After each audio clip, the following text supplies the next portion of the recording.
Can you say hi, Vanna? Can you say hi?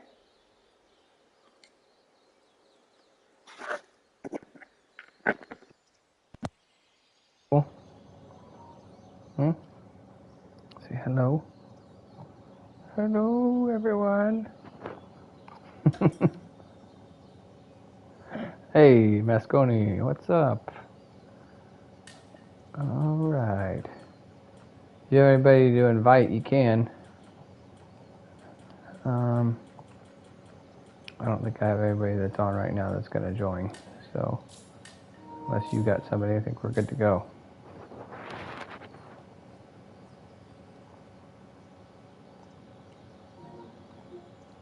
Give me 1 second here.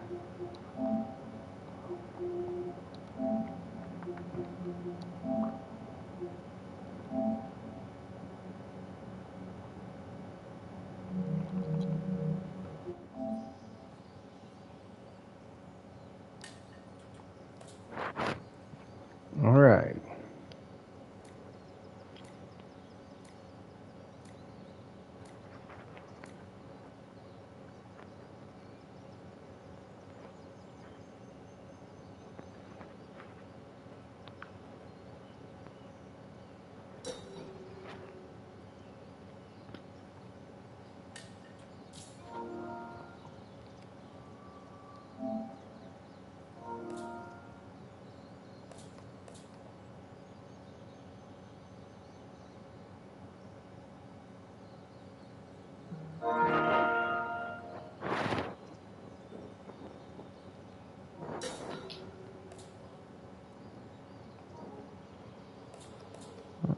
There we go.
All right.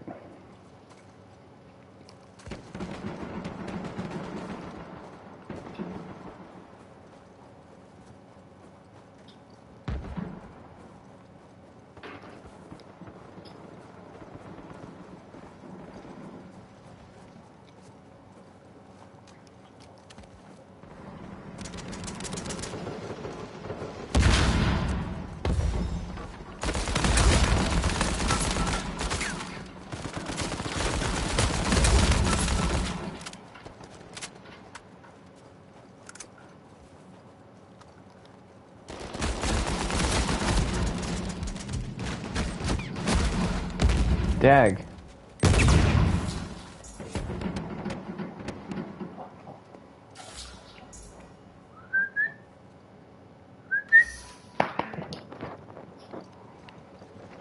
Watch your back.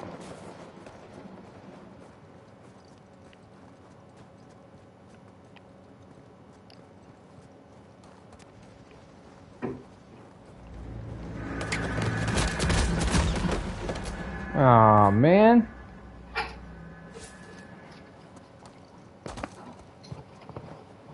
Here you go.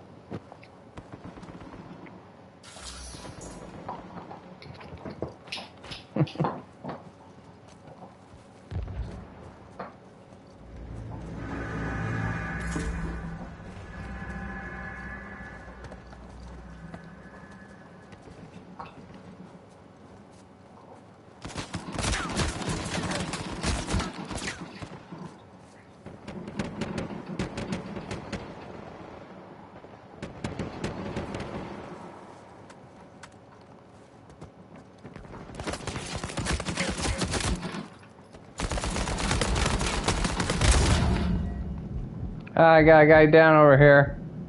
And I'm down too. Help. Yes. Oh, oh. Thank you.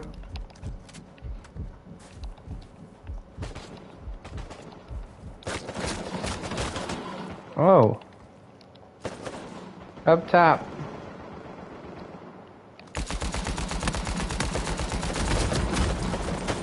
What?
Which one?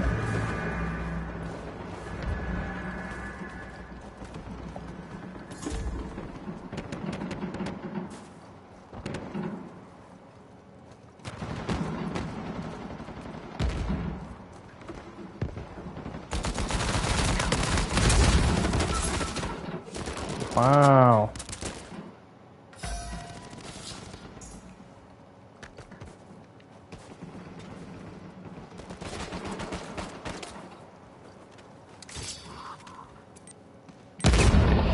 Oh my word.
No, get him! Frig!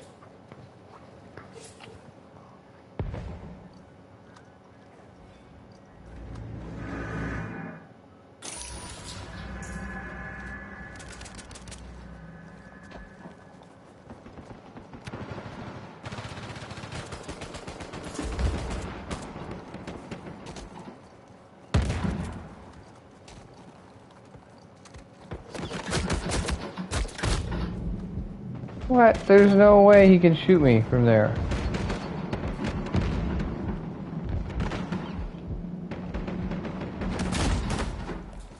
It's bogus.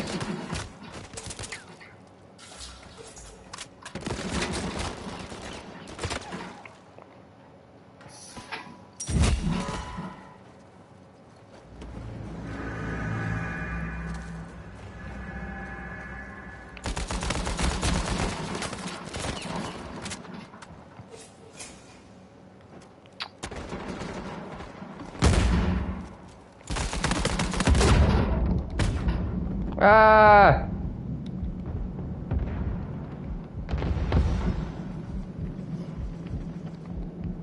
I'm down. I'm gonna die.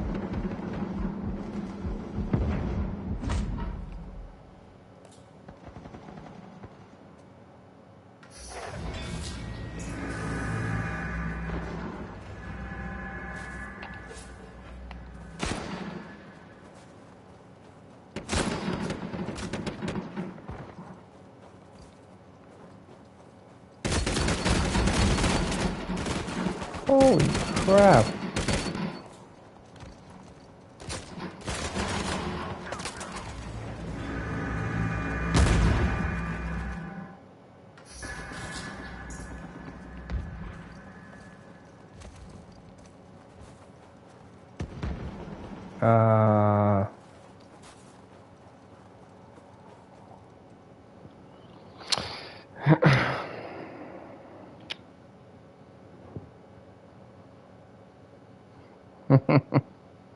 Yeah, I did bad.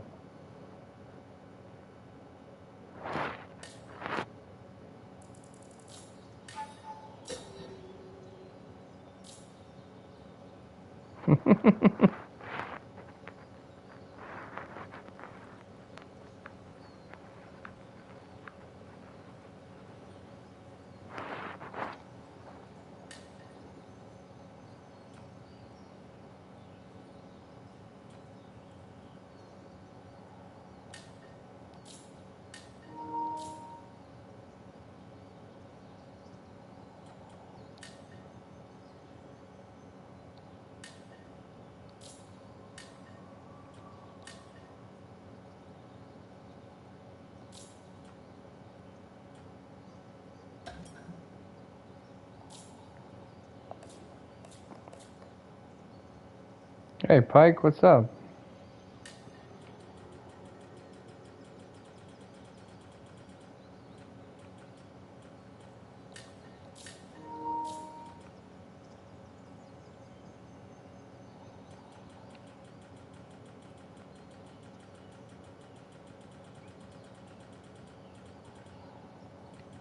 How you doing?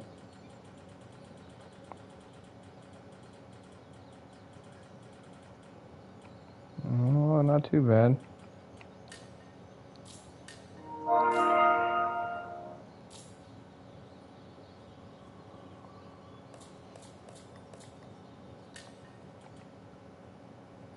Gotcha. Give me 1 second. I invited somebody and we'll see if they're gonna join or not.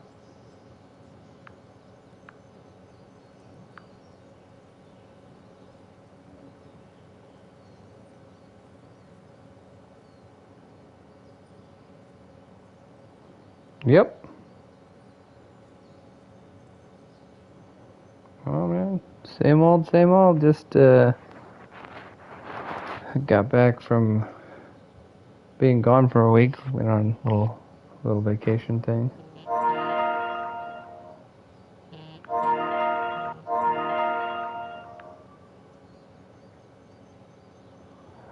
Yeah, it went by fast. Yeah, you know.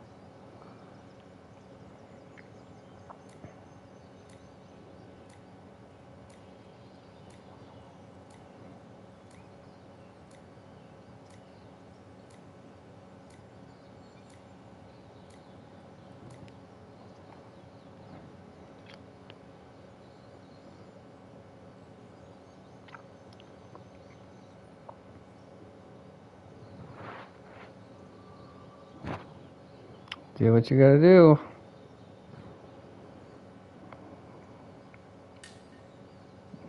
Mm-hmm. What about yourself? What have you been doing?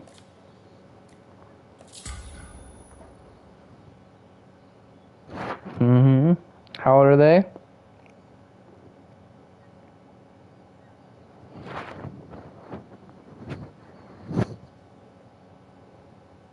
Mm-hmm. Okay.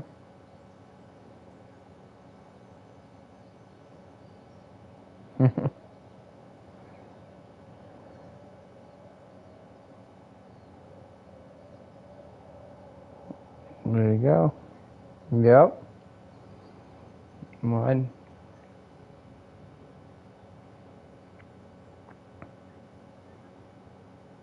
Nice. Right. Right.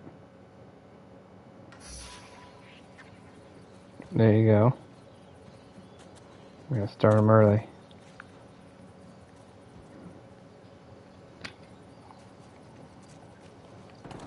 Yeah.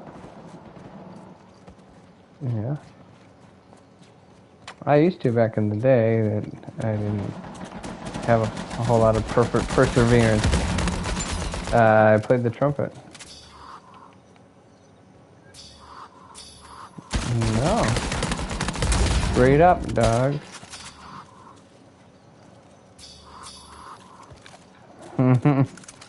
Yeah. Uh, mm, right. Yeah. That's good. Yeah, see, I played because that's what my dad played and still plays, so he's the one that has the perseverance, you know.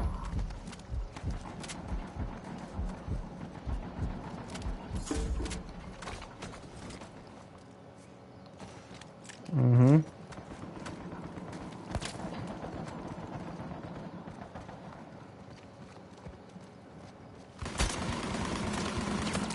All right.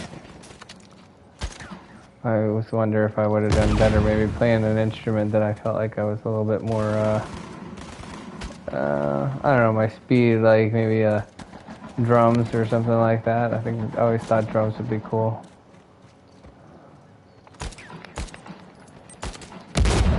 Whoa, whoa, whoa. Ha! In your face, sucker! I got this guy down back here, but I also am down. I'm not gonna make it, probably. No, it's too late for me. I'm gone. It's okay. I'm just glad I got him down, and then he died, so it was cool. I got him. I was pretty weak, so I didn't think I was. Uh-oh. Yeah, I was pretty weak too, so I didn't think I was gonna, you know, get that guy in any way, shape, or form.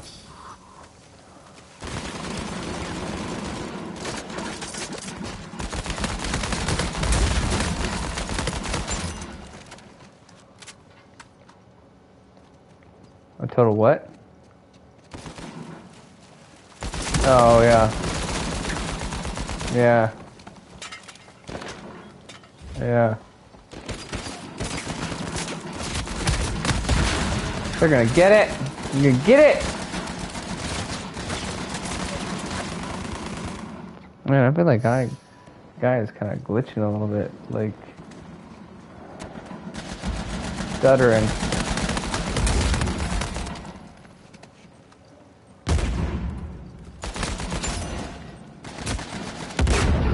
Oh, get down, dummy.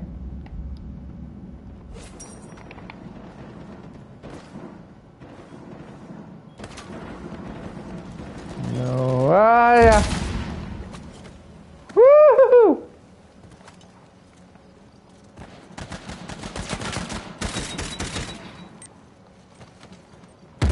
Get him.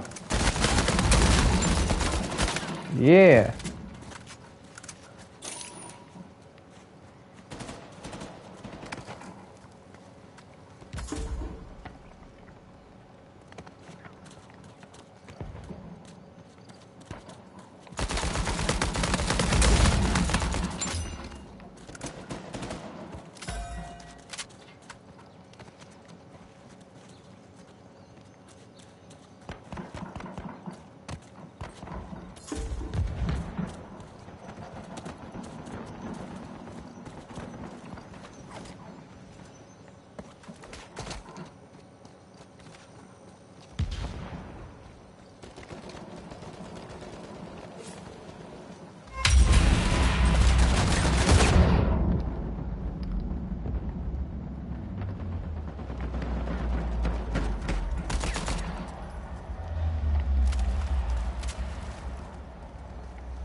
Right here.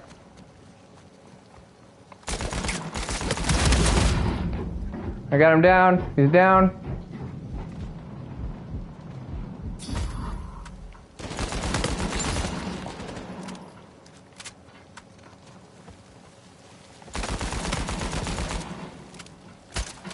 Get him, Pike.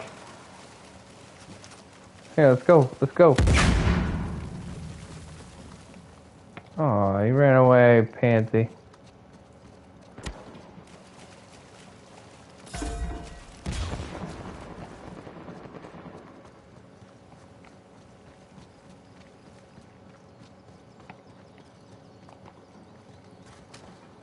He quit? Or it just disappeared? Oh, okay. Alright. Oh, someone's going down the slide. Right, go right. There's a bunch of them over there. Keep going. Behind you! Ah!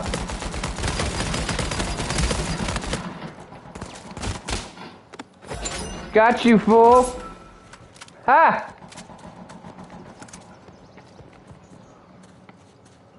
Trying to send his hunter off of me, after me, and I just dropped down on the ledge and pulled his hunter right off. Hunter lived for like 0.5 seconds.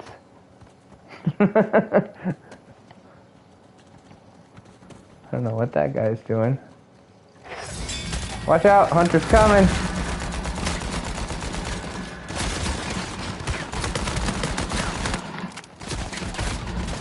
Oh, dag.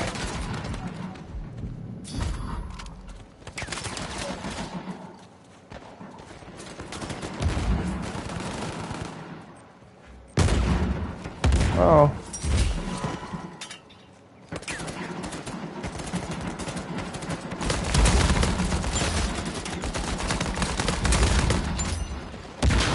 Oh, dude.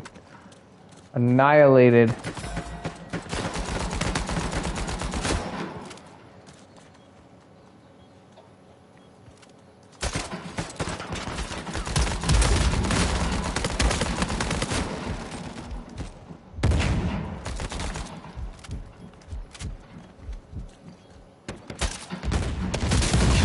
Whoa!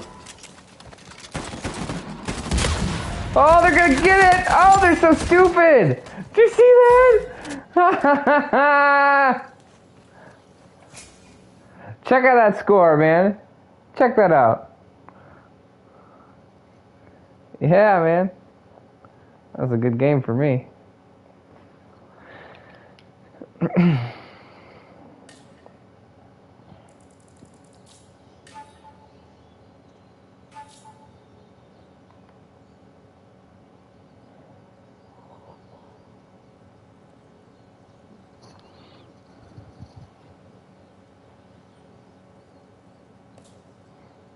I threw that mine and I was like, there's no way they're gonna be that dumb to like come in, get that mine. But I was like, it's gonna be great because it's gonna be really close to their other mine that they put down, right? And I think it ended up that somebody blew that mine up anyway. But then they went ahead and yeah, maybe you threw a grenade and blew their mine up anyway, and then they went ahead and then they went ahead and went in that corridor, two of them, and I downed them both. One kill, and I killed the one guy, and the other guy didn't even get the kill because the game was already over. So I could have had another one. I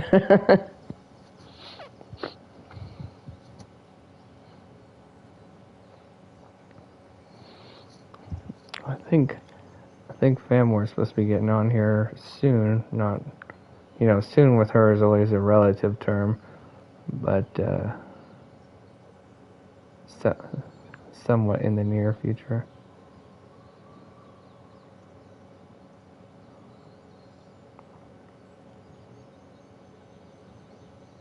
Oh yeah.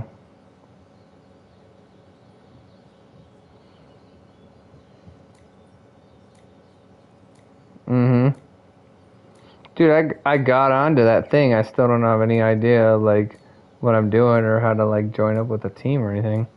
But I'm on that message board or whatever.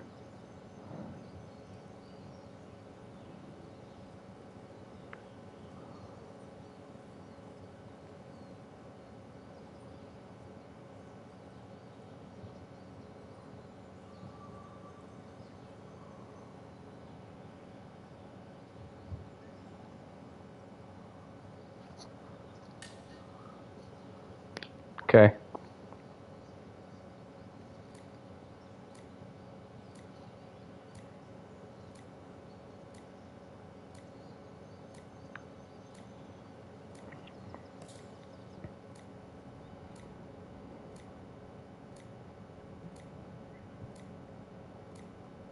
Yeah.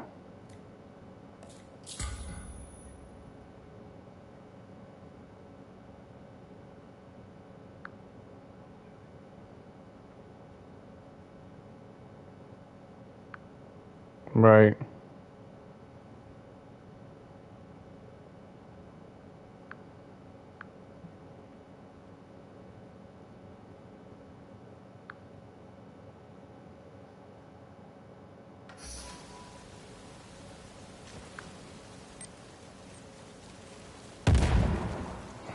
Mm-mm.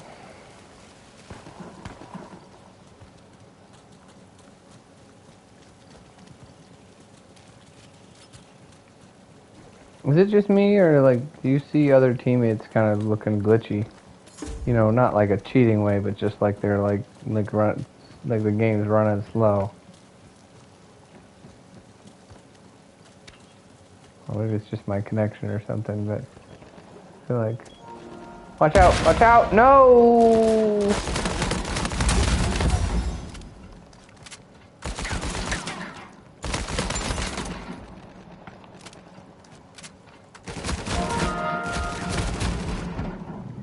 Ah, help, help, help, ouch! Nope, dead.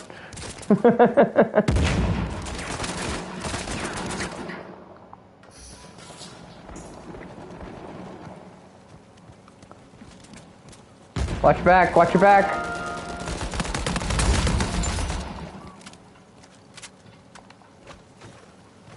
Oh shoot, come on.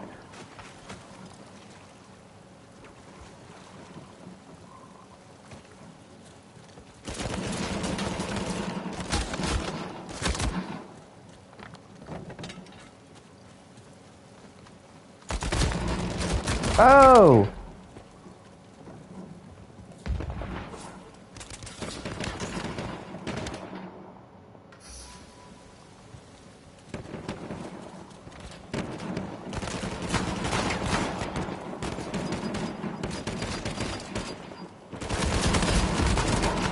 Oh, crud.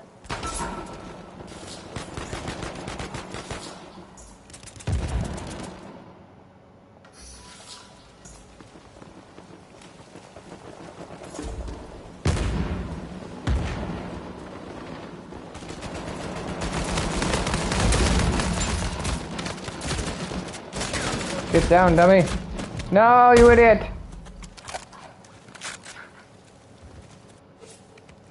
I already have more deaths than I had my whole last game.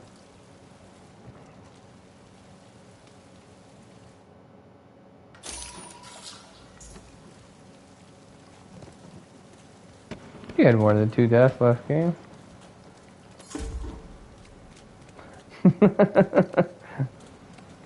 Liar.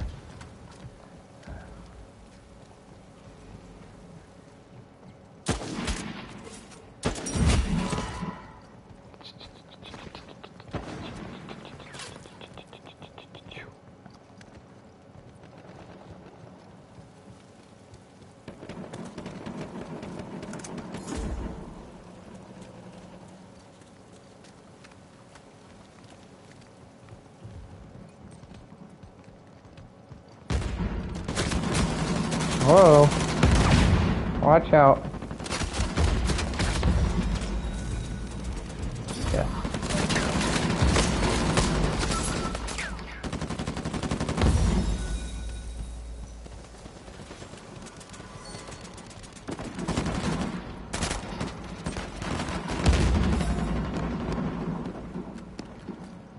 Come right here, in the corner.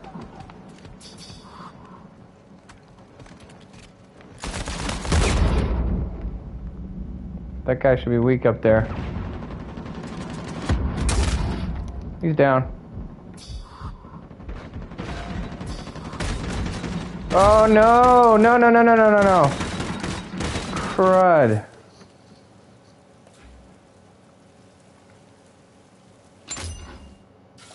Yes.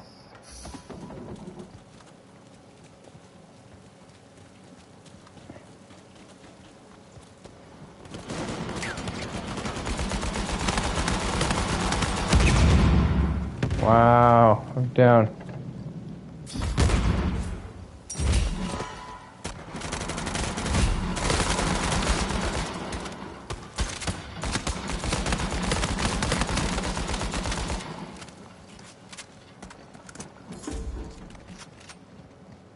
Oh, bro.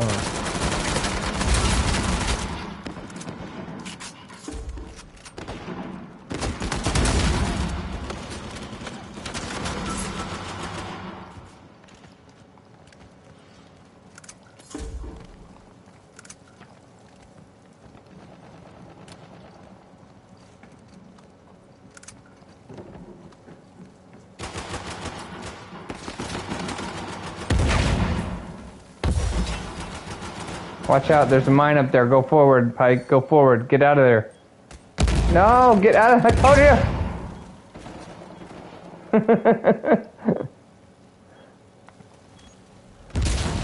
Oh, dag. You had a guy right there to pull you off, and then right behind you there was a mine. So if you had tried to get away from the ledge, like, you would have blown up anyway.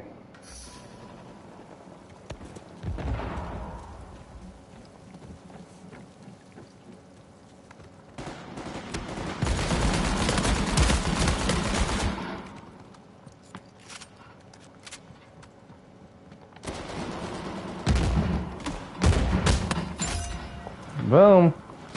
Doing a pike. Rope swings for you.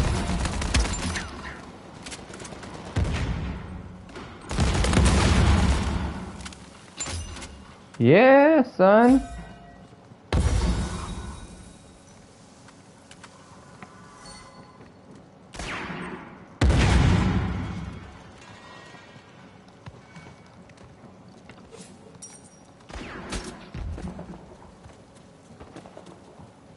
There's one hiding behind the rocks there. In a circle.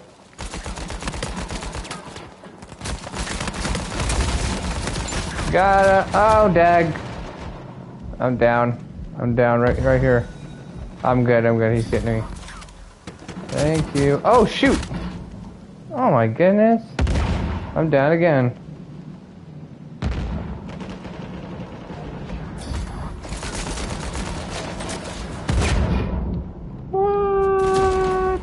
Whatever, dude.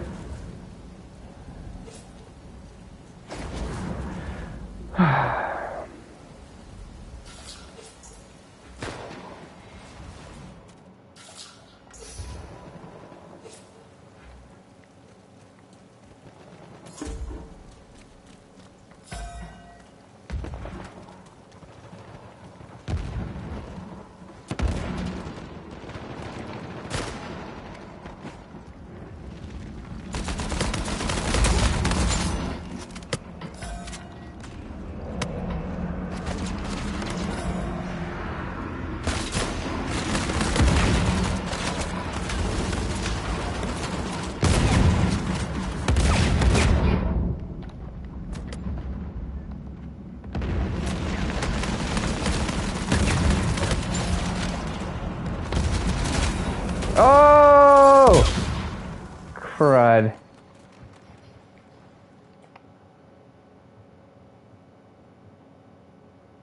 Ow, that John X666 guy? 1 in 10. Ooh.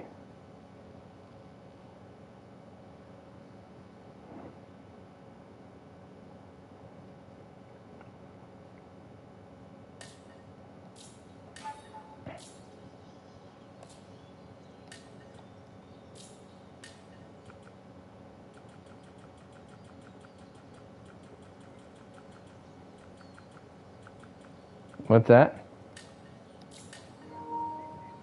Oh. Yeah.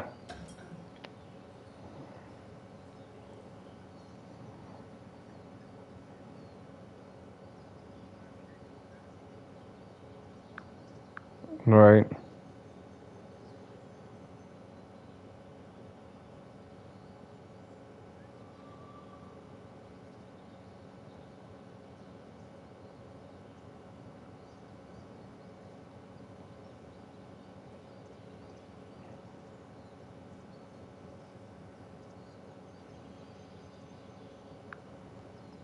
You there, fam? More?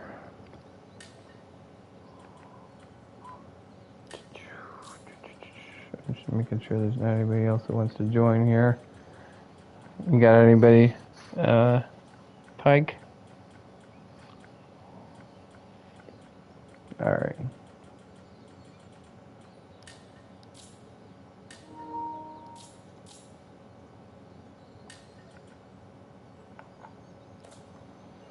Fammore's giving us the silent treatment. What'd you say to her?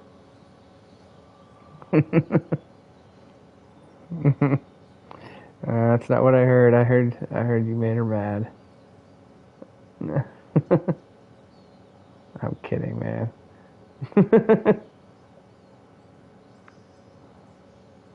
She hates you. No. I was.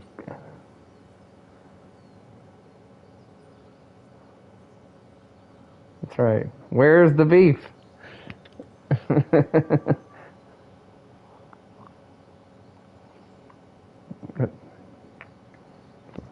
For now. For now. You wait. There'll be beef. There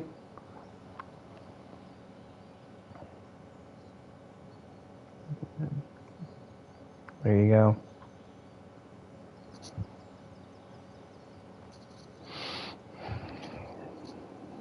Not like yesterday.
I think we need to start calling Pike. We need to start calling. What? Who's talking? I know, right?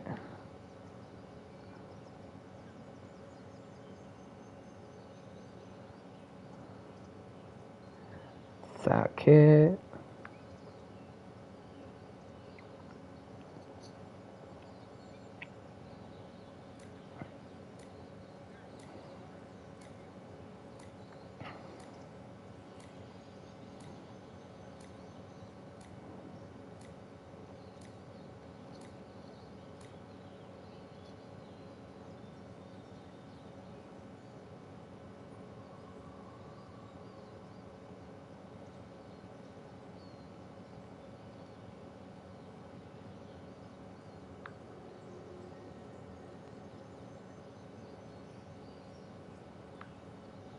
That's right.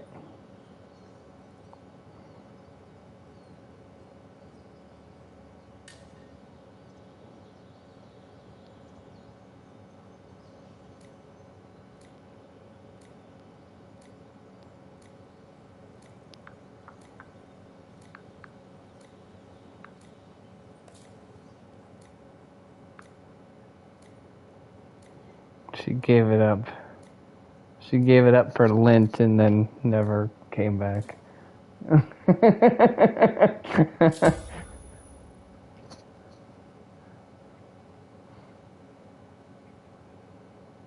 Yeah. Yeah, right. Well, I was saying I played trumpet back in the day, but I was like, I think I would have liked drums more. Drums would have been more my speed. Trumpet wasn't really my style.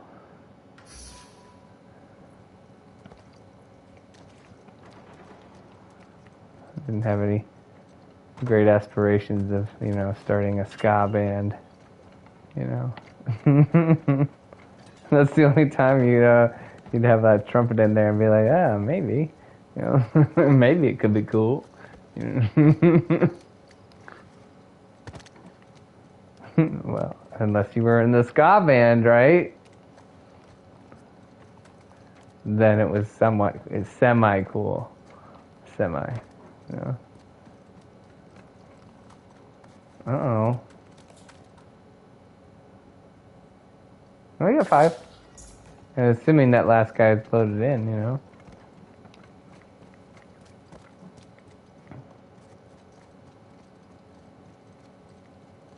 in the room. Holy crud. Oh, it's a terrible thing. What? I know, that's what I'm saying. All night I've been glitchy. It's like, and everybody else I see is glitchy, so I must just have a poor connection tonight or something. That's what I'm saying. I'm saying it's like, but everything I see is glitchy too, so I'm saying I think my internet sucks tonight.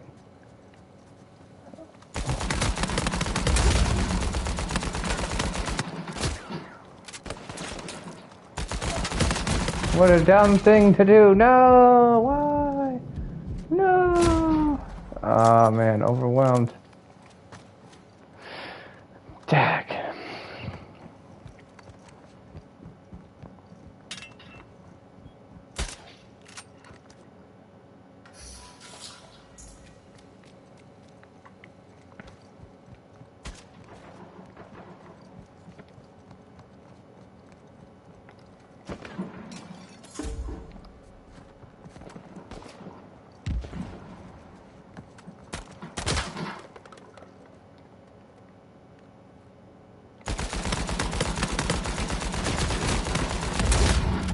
Yeah, buddy.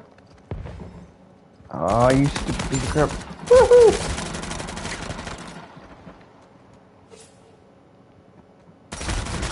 Oh no! You guys were supposed to take him out for me before he came and got me. I was weak. I thought you guys were up. Were you up? Were you still up on the top part? Or did you had you left that position already? Well, that's part of the reason why it didn't work out for me, I guess.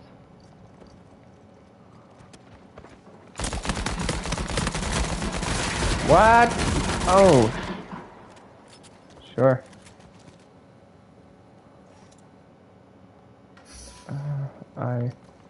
You can set it up, or I can set it up after this game. I don't want to do it in the middle. I'll just die.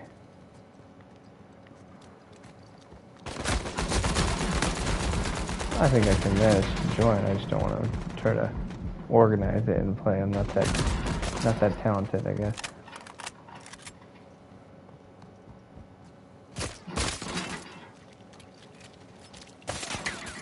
Whoa. Uh-oh.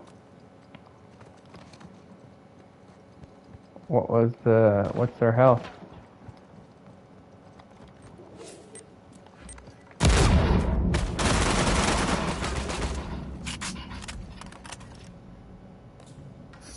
Yeah, right. Now I think that, well, yeah.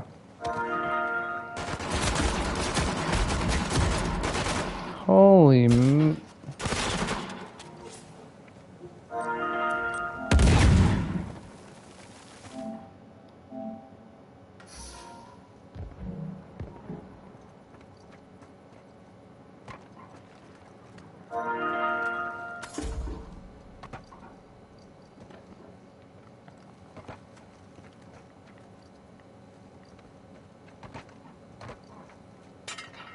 Hello?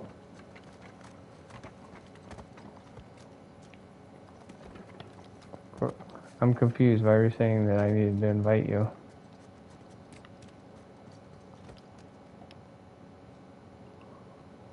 You did. Oh, well, that was before. I guess maybe that was an old message. You said, why didn't you invite me?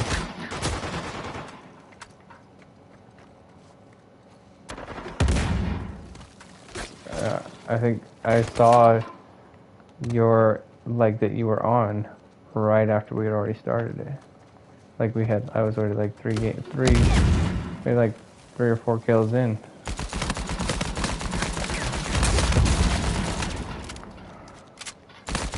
I'm really against quitting. I know you like to you do it all the time. I don't like doing it. Well, not all the time.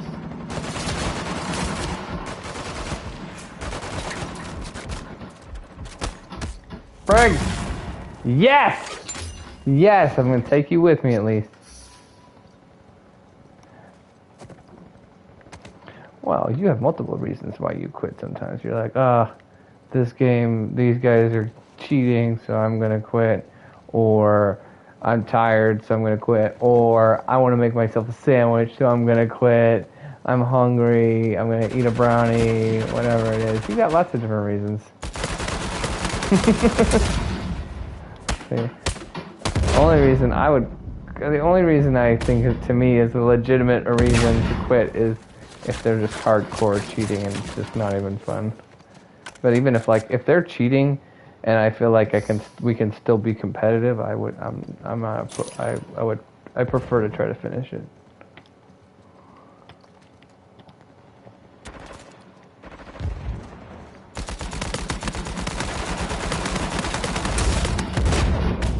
Whoa. Oh.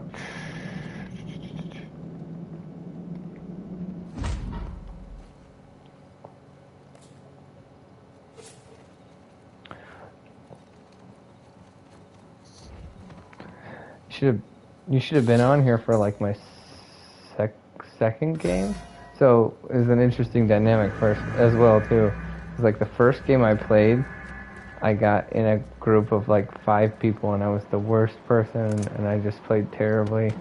And then I played so bad after that, they kicked me out. I'm like, this guy sucks.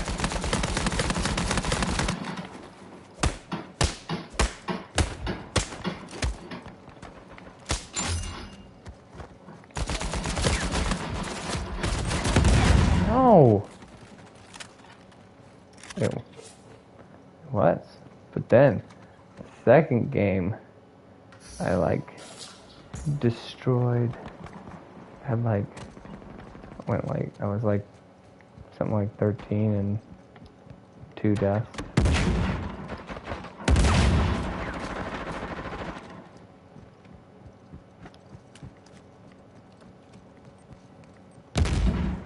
Yeah, so it's like 13 and 2.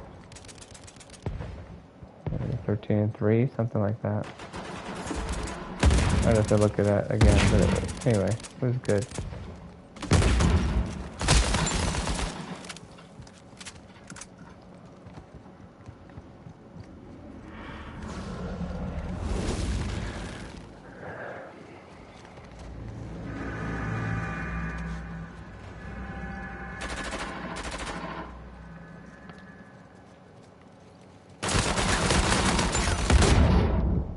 Whoa.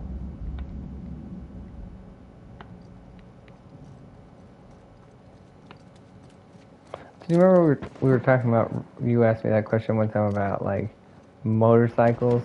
Like, are you against like, I'm trying to remember what the answer was, if you were against like roller coasters too or not. Roller coasters good, motorcycles bad.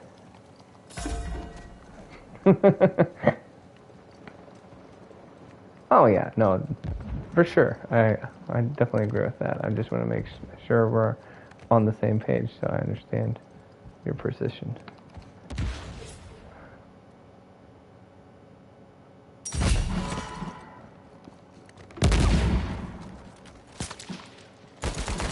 Oh, dude. 3 of them right there. Remember, we discussed this already. I feel like a little bit. I said I would be fine with. Remember, I told you I was like fine with roller coasters. I love roller coasters, and I'm not really opposed to motorcycles. Although I've literally like never driven one.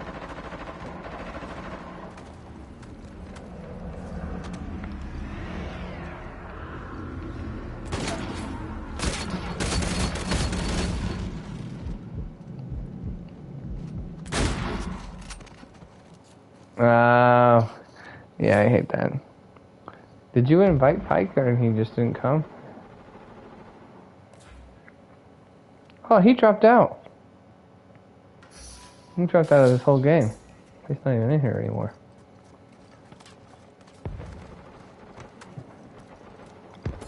Does he think they're cheating?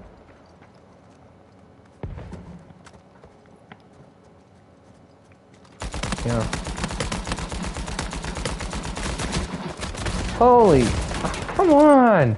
I don't know. It's possible that they're cheating because I'm playing really bad and they just keep on killing me like hardcore. So anytime that usually happens, it's very likely they're cheating. No, I'm just saying, I think you play pretty well. Honestly, I think you play pretty well against cheaters. You can spot that they're cheating, and you adapt a lot better than I do. I play the same way all the time, no matter what. Basically, I mean, I try to vary it up every once in a while, but for the most part, I have like the same like style of play. I just go in there, and I'm like, let's do this, you know. Okay. Whereas I feel like you're better at adapting to like how other different people's type of play. Okay. So in the same way, if there's a cheater, I think that certain people can adapt to that. Well, these guys are cheating. I know how to adapt to this situation. I don't adapt well to that. Does that make sense?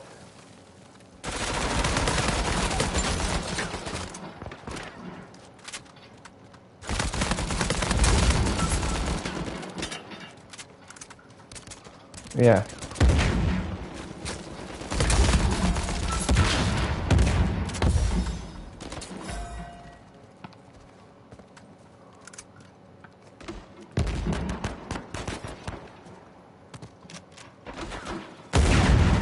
Where is he?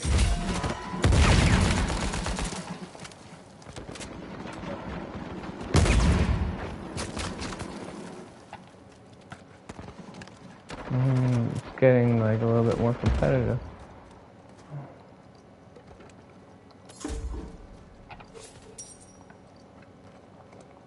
Oh, they got my sidekick.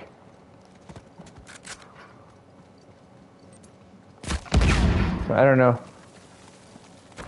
I just threw a El Dorado in the room, or by the room. Man, I'm gonna die now. Oh no!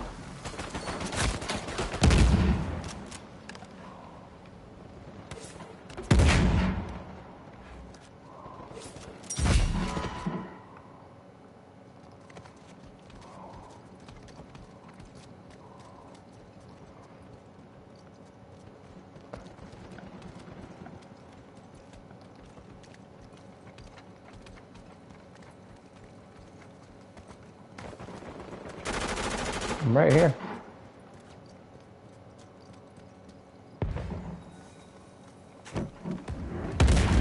Uh-oh, watch out. Keep going up.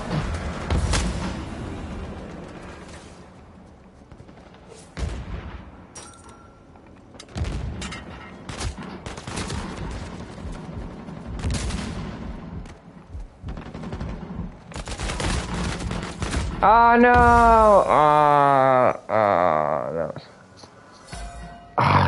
That was me. Crap. I don't feel like I got your response, by the way.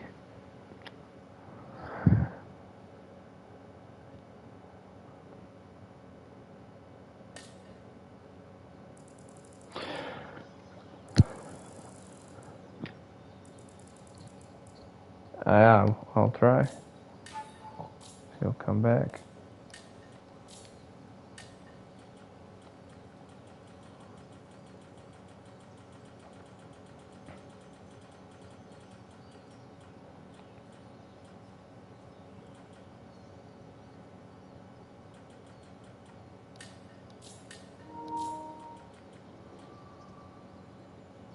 So did you hear what I said about cheating? Or not?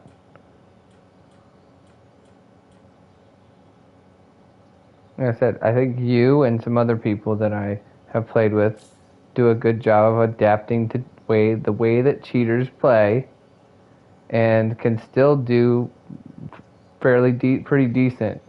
You know, you're never gonna if they're really good at cheating, you're always gonna basically be, playing with the deck stacked against you and most likely lose. But you still can do fairly well, right? Where I'm saying the way that I play, I don't adapt very well, and I just kind of have the same style of playing most of the time, and that my style of play is absolutely terrible against cheaters.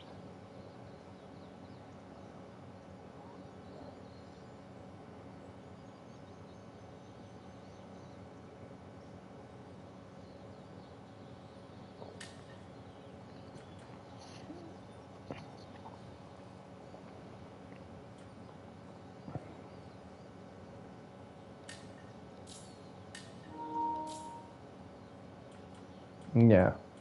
Well, and that's the same thing as like, even in people who have aimbots, you would do a lot better at than I would, because I think your style of play is more like try to sneak up behind somebody and be, sneakily come up behind them and shoot them.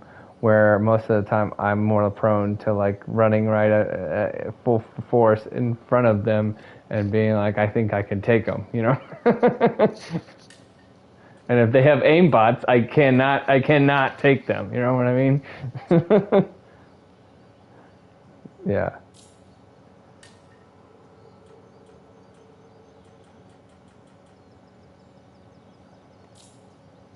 What?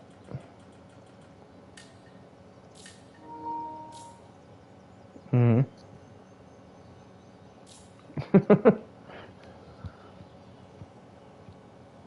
Ugh.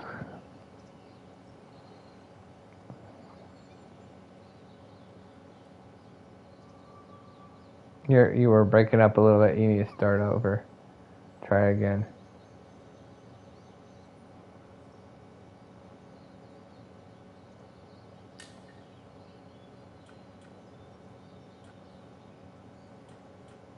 Ugh. What age is this child?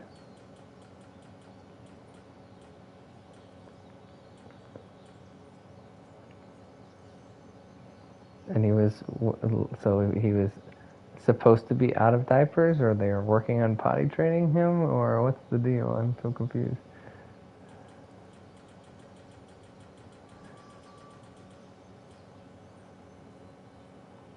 Ugh, that's terrible. Mm.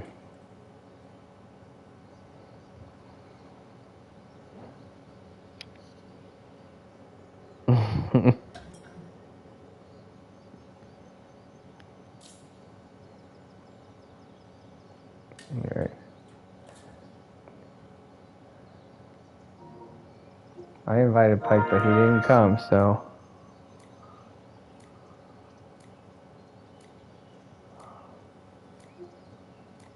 yeah. Well, he just didn't join the group, so he probably just decided to leave, and then also uh, I'm not trying to be mean to him or anything like that, but I'm saying he sometimes, most likely, is on some sort of substance, so so he may not be thinking clearly all the time, or think, oh, they probably just invited me to like a private chat or whatever, sometimes. So I would chalk it up to that at times, but I don't know. I'm just theorizing.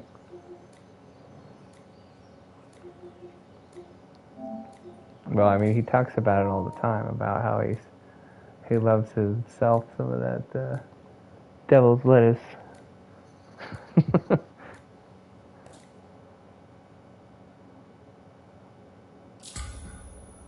Uh-huh.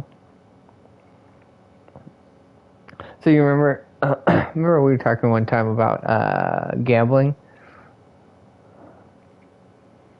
And I'm trying to remember if I ever asked you this question, but I don't feel like I did, and I was going to ask you, like,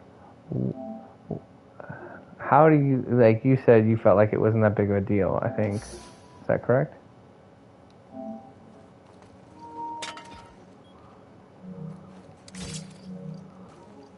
Uh-huh. Uh-huh. What's up, James? You there? Or no mic today? Alright, cool, man. How's it going?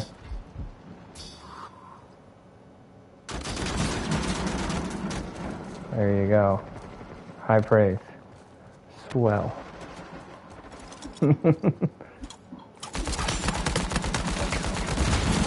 Whoa, whoa, whoa, whoa, whoa, no! Oh, I'm down.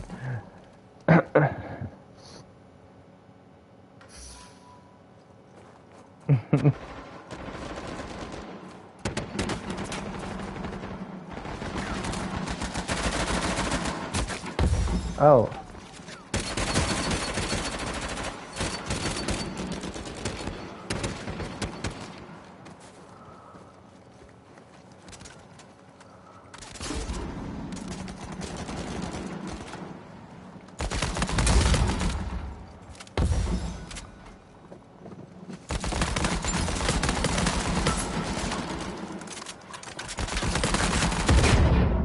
Whoa, aw, dag.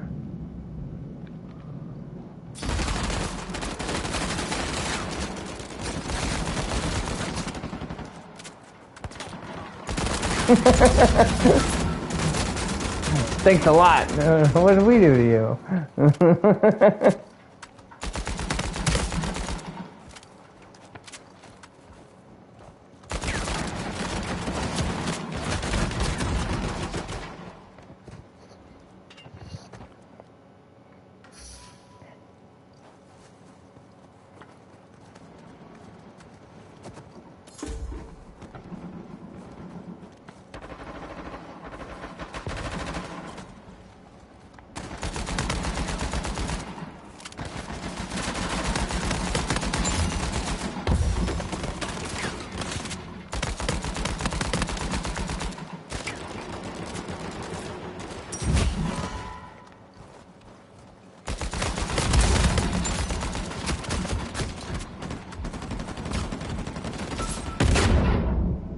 Oh, I'm down.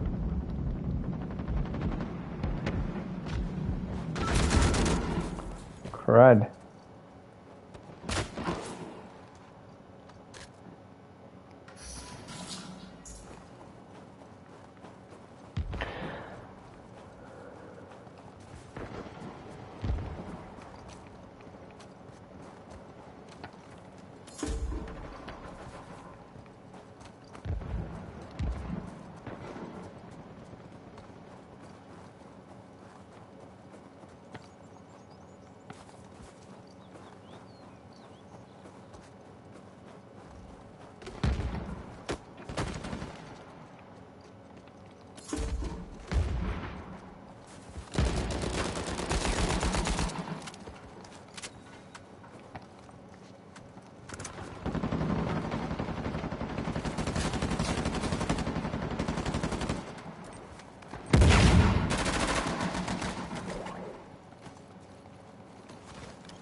So, Fanmore, I had a follow-up question to that conversation. So the question was, what do you think about gambling is like edifying for a Christian, or how does that enrich a Christian's like life?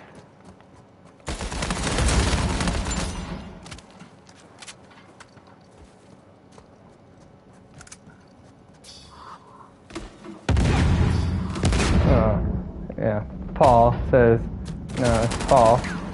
Paul that says, you know, all things are not all things are beneficial, but all things are permissible. Is that what you're talking about?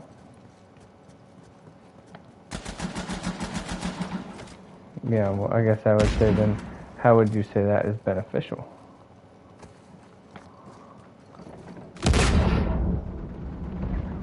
Not all things are beneficial. Yeah.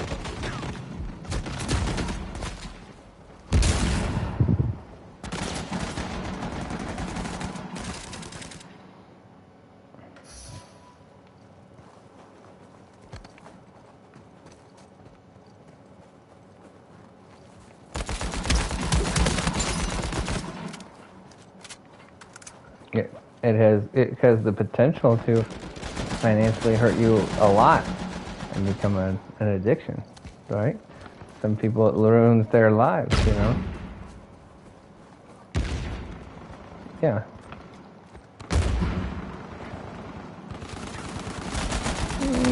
Maybe. But, you know, certain things you have to do, other things you don't have to do. Like, you can be addicted to food, but you gotta eat, right? You can't eliminate food, right? But there's other things that you don't have to do that you could eliminate. And I'm just saying, the way that I would take that, like the passage that we're talking about, is I would take that as saying there's certain things that even if they are permissible, that you should not do them because they're not beneficial in any way, really. You know, where other things, you know, could be... No, go ahead.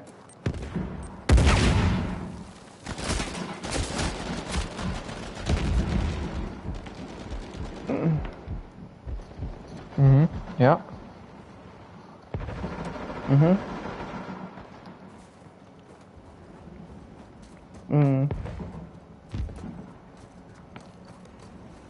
I didn't say it was like necessarily. That's what I'm saying. I'm just saying that it's not necessarily sinful as long as it's done in the proper context. Again, where it could be sinful, but at the same time, I'm saying, I guess there's some things that are more prone to lead to sin than others, and also to destruction.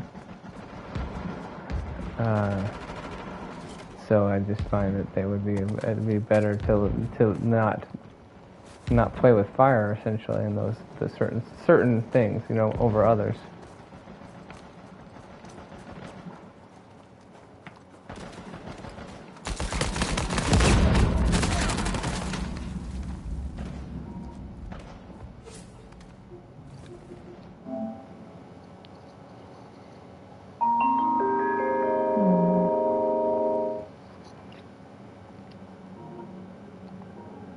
Well, at the same time, if you're going to, you know, do them too much, yeah, you should eliminate them. But I'm just saying, I think that, you know, I don't think it's comparable, because the whole activity that we're talking about, you know, is you have to pay money to engage in the activity every single time. Versus, no, you don't. One time and then it's over. Yeah, but that's one time. I can literally buy this game and I can play it for 10 years or more, and I never have to pay anything into it ever again. You know, whereas if gambling, you're paying every single time to engage in it. It's a much more risky activity, especially financially risky.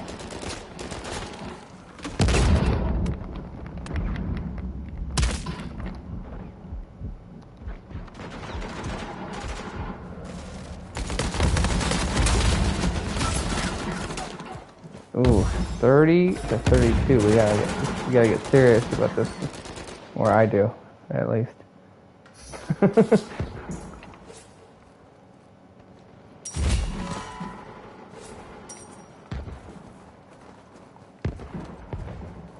Uh-oh, there's a lot of people down over there. Gotta turn around and pick them up.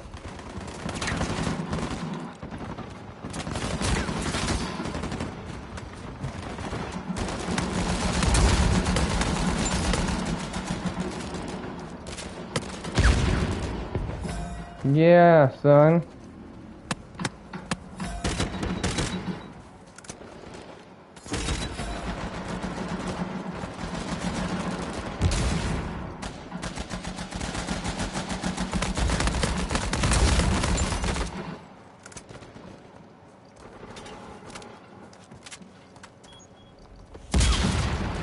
Oh.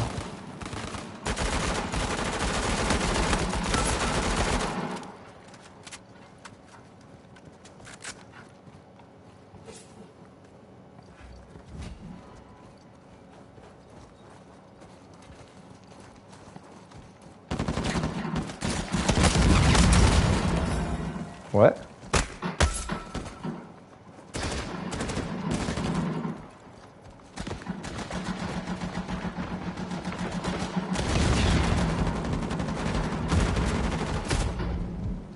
Whoa. I'm down. Oh no. Thank you.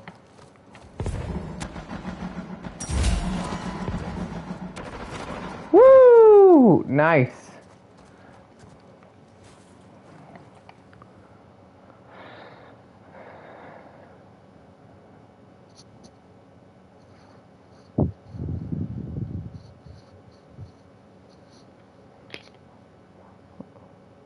Where do you say he lives now? Where did you say you live now? Oh, yeah. Nice.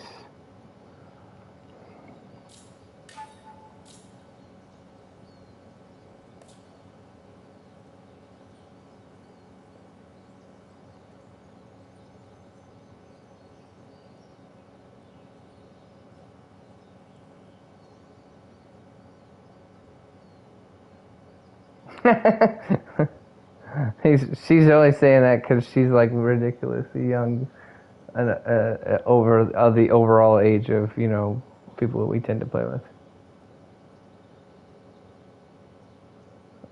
Not quite, but younger than you.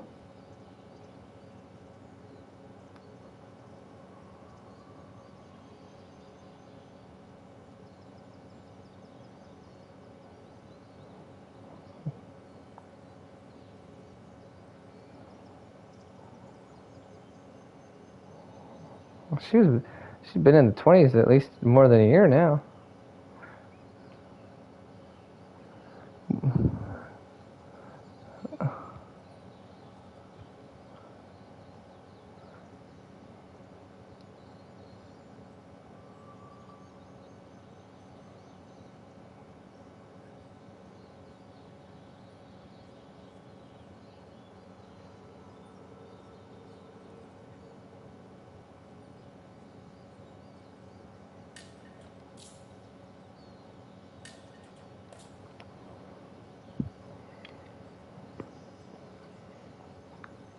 Fake New York.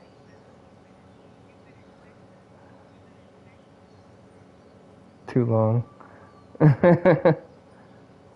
Fake New York. Your your your your accent's diluted.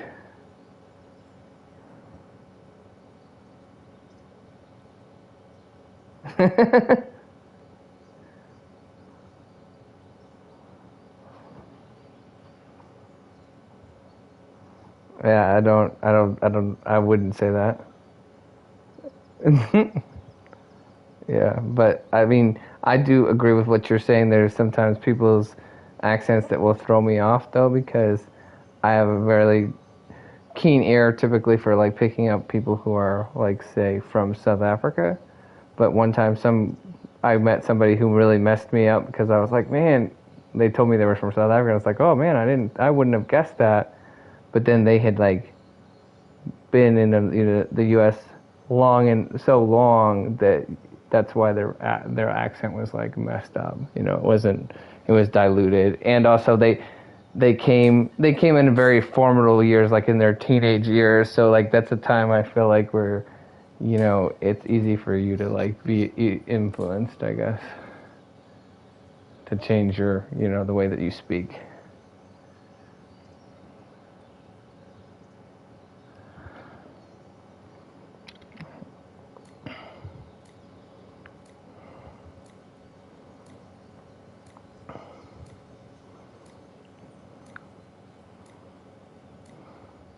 But if somebody's from South Africa, I can always pick it out. And if somebody's from just anywhere in Africa, I'll know that they're from Africa. But if it's not somewhere that I'm like super familiar with, then I won't know exactly where. But I'll know it's at least, you know, somewhere.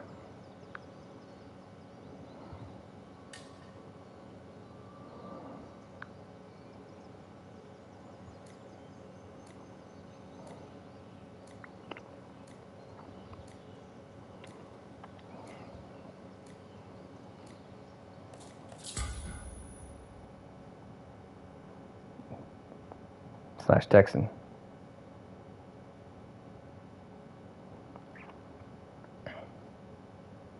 What part of Texas? Yeah.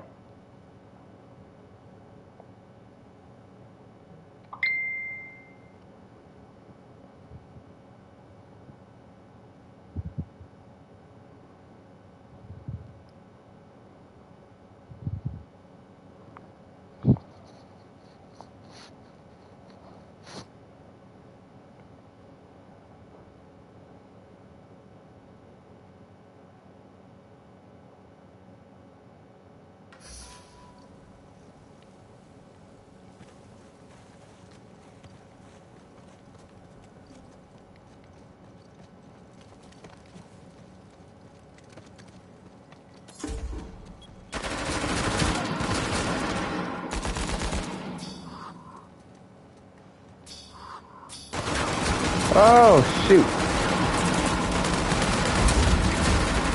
Oh, man.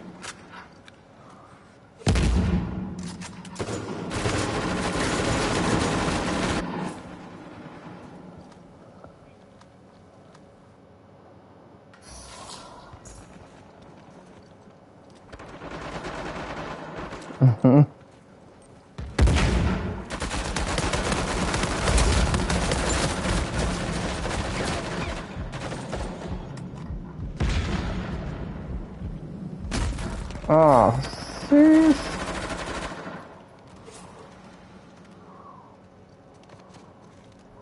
Oh, we lost one already.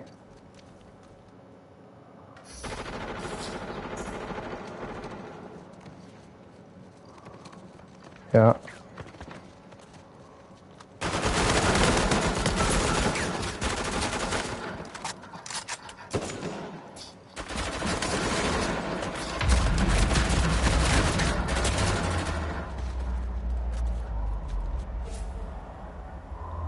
She's born and bred.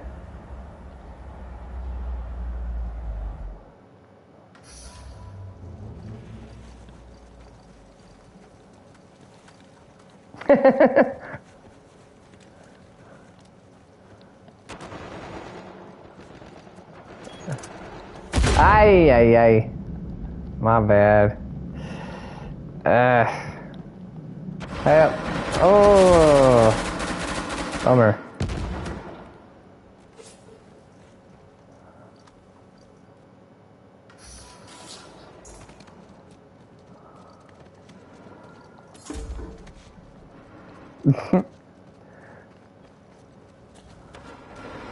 Wonder whatever happened to Pizza Rat.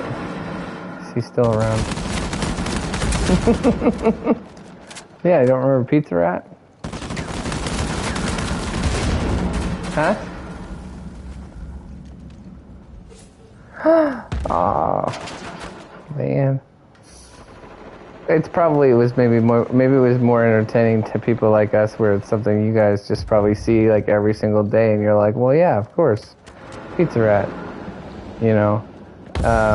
But anyway, like back in the day, there was this video on YouTube that was labeled Pizza Rat. Was just like a rat in the subway who had like a whole like giant piece of New York style pizza and was dragging it down the stairs of the subway.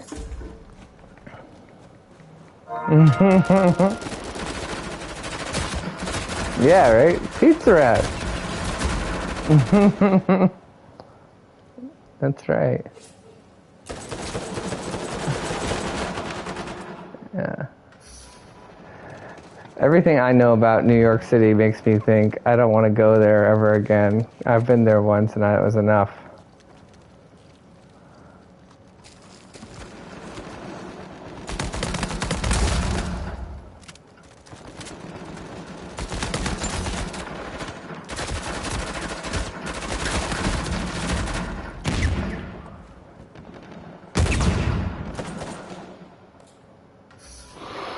Yeah.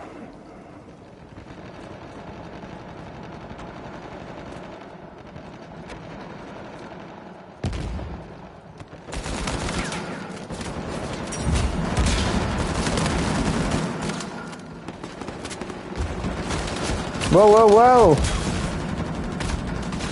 Ah, dag.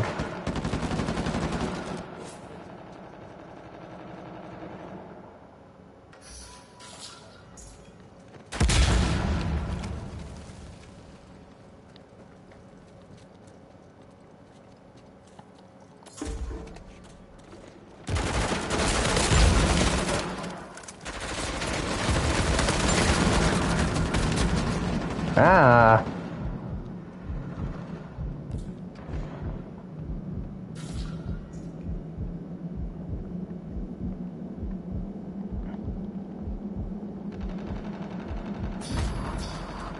We gotcha. Thank you.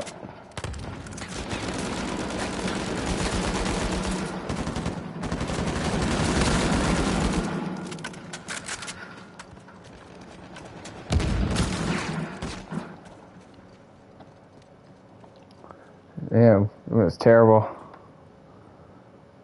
Terrible.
I don't think so.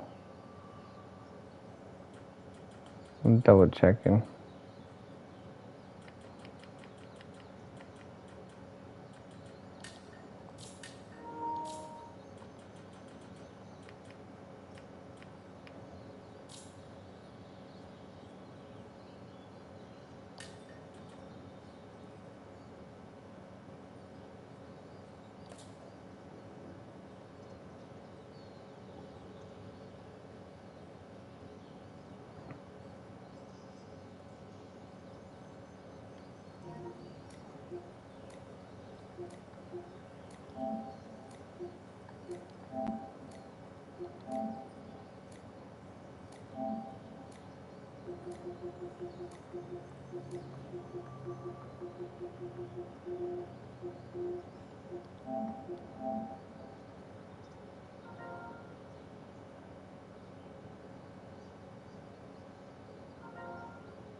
You should be used to them. It just sounds like what I imagine a New Yorker would sound like, and words that New Yorkers would use in the regular, in the subway.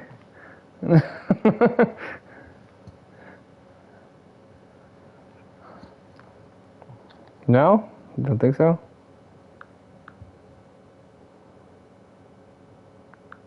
How so?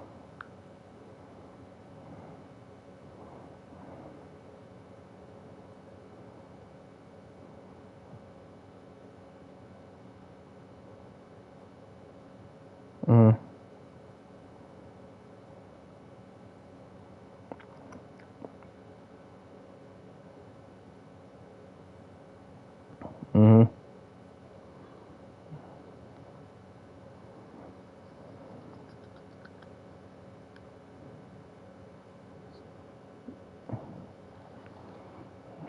Something that's hilarious to me is I feel like my wife's dad sounds like he has somewhat of like a New York accent, but he doesn't, and he shouldn't. He's from Chicago, but that's why it's bizarre, you know?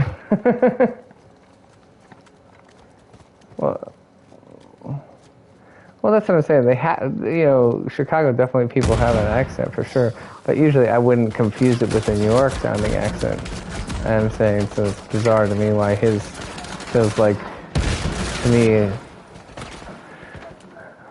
that sounds like a New Yorker accent. Like, hey, don't worry about it, alright? Come on, no worries.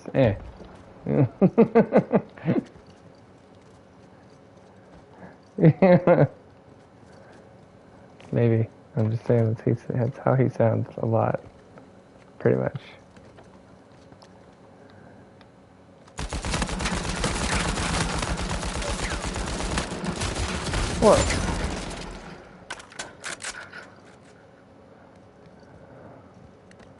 Well, that's what I'm saying. That's why I'm saying, like, what's your deal? Why do you sound like you're from New York and you've lived in Chicago area your whole life? It's weird.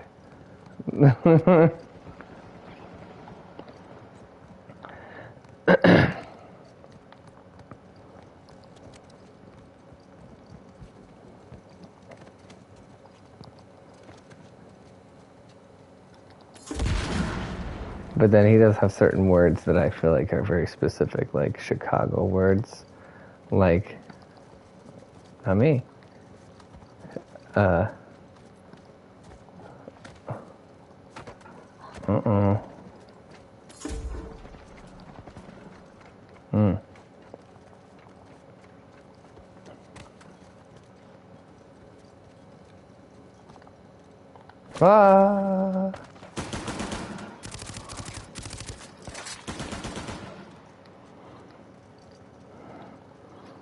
I always make fun of her dad and her sometimes, and I feel like they, instead of saying sandwich, they say sandwich. She says she doesn't say that, but I think she kind of does. She slips into it every once in a while.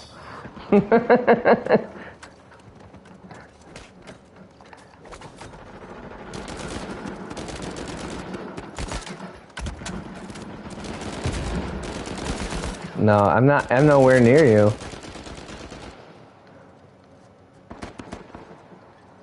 I'm 6-9. I can still beat him.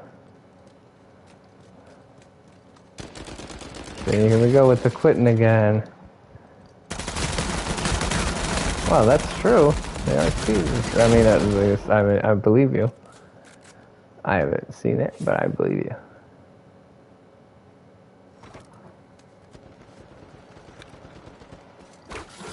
Yeah.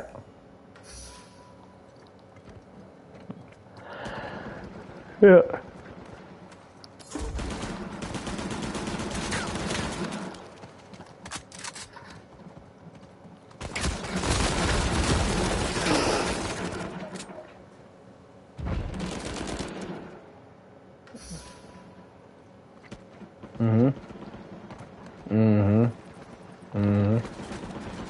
Now, you sure that's, like, just to play devil's advocate, like, you sure that's not, like, maybe a glitch?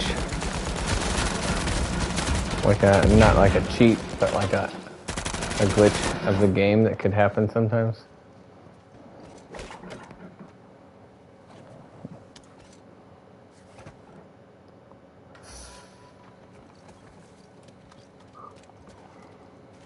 Yeah.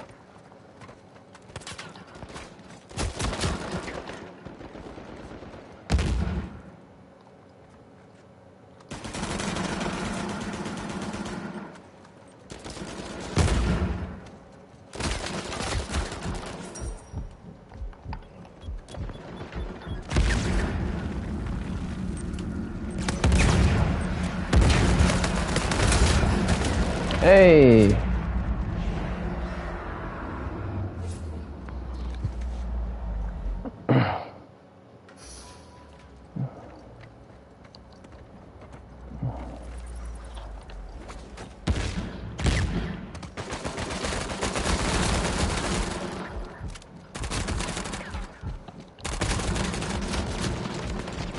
My word. Alright, I'm leaving now. Fine. Fine. Well, you know. Well, again, if some of my teammates aren't going to leave and not back me up, then it makes it a lot more difficult to play against the cheaters. Well, you left, and I didn't really pay attention, but I don't think anybody else left, but still, I'm just saying, like, some of those guys are not the typical guys that will, you know, help, like, revive people and stuff. No.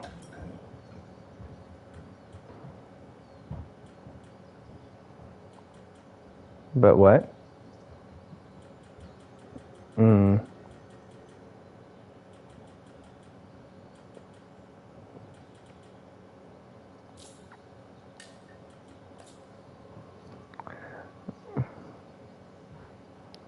What's that?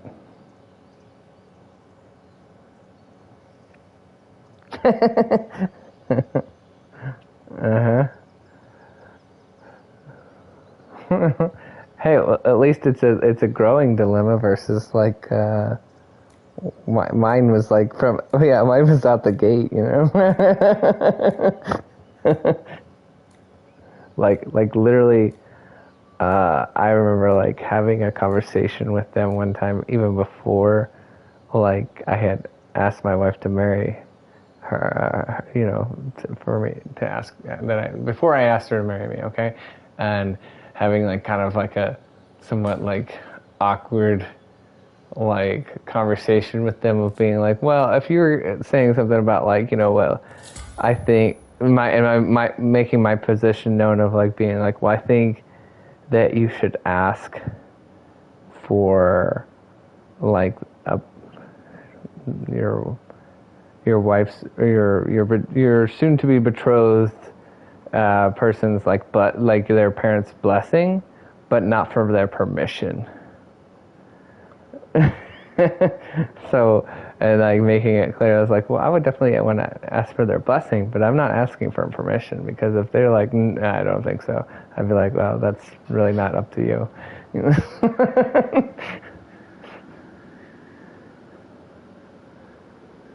Yeah, well, exactly. Like I said, I'm hoping that you're cool with this, and I'm going to let you know even before I let her know, obviously. But you know, if you guys were like, yeah, I don't like that idea, don't ask her, I'd be like, yeah, no, I'm still going to ask her. And I think they didn't like. I think that was not like I said, that it was even before it was even close, I think, to really the asking, and that probably didn't like. But I don't think that put like a good taste in their mouth, you know.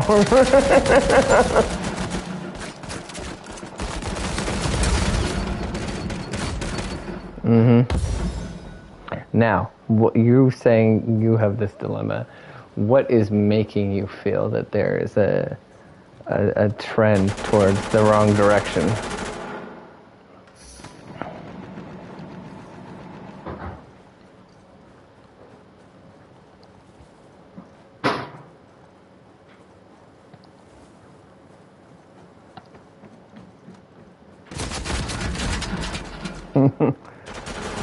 Dude, see, this could be like one of the the most agreeable things I've ever heard you say. You know.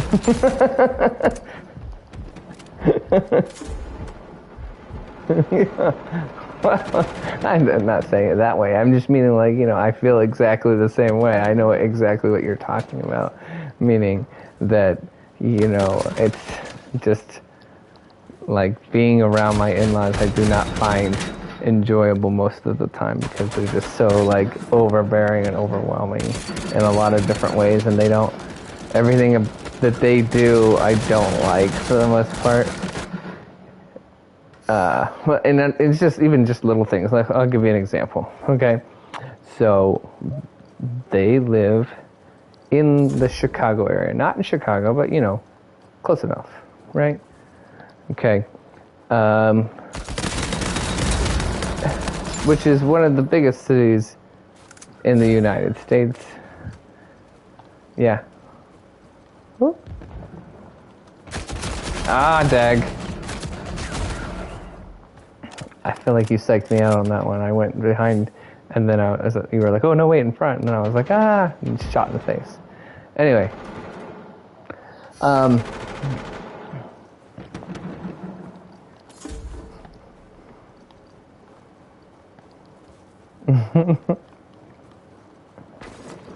Right here. Yeah, buddy. Got you, son. So anyway, the point is, they live in one of the biggest cities in the United States where there's lots of different things to do, like lots of museums and yada yada yada, things so many things you can do. They don't want to do anything. Their favorite thing to do, and pretty much all they ever do, is just sit at their house and watch TV like all the time. And like, I like TV as much as the next guy. I'm not against TV, but I am against, though, in a way, it oftentimes is like watching TV in a group setting. I feel like that's the dumbest thing ever, you know? So if like I'm just chilling at my house and no one's around, yeah, I watch TV. But if we're gonna get together with somebody, like, why not do something that you can't do anytime you want to by yourself? You know, like play a card game or a board game, or go to, you know, said random museum or a ball game or anything. Just some sort of something, right? A park or whatever. Yeah, I got him. He's going. Do something, you know. Oh no! He's gonna get me. Crap, that guy should be real weak right there. It's actually, it's a girl. Whatever her name is. What's that character's name? I don't remember.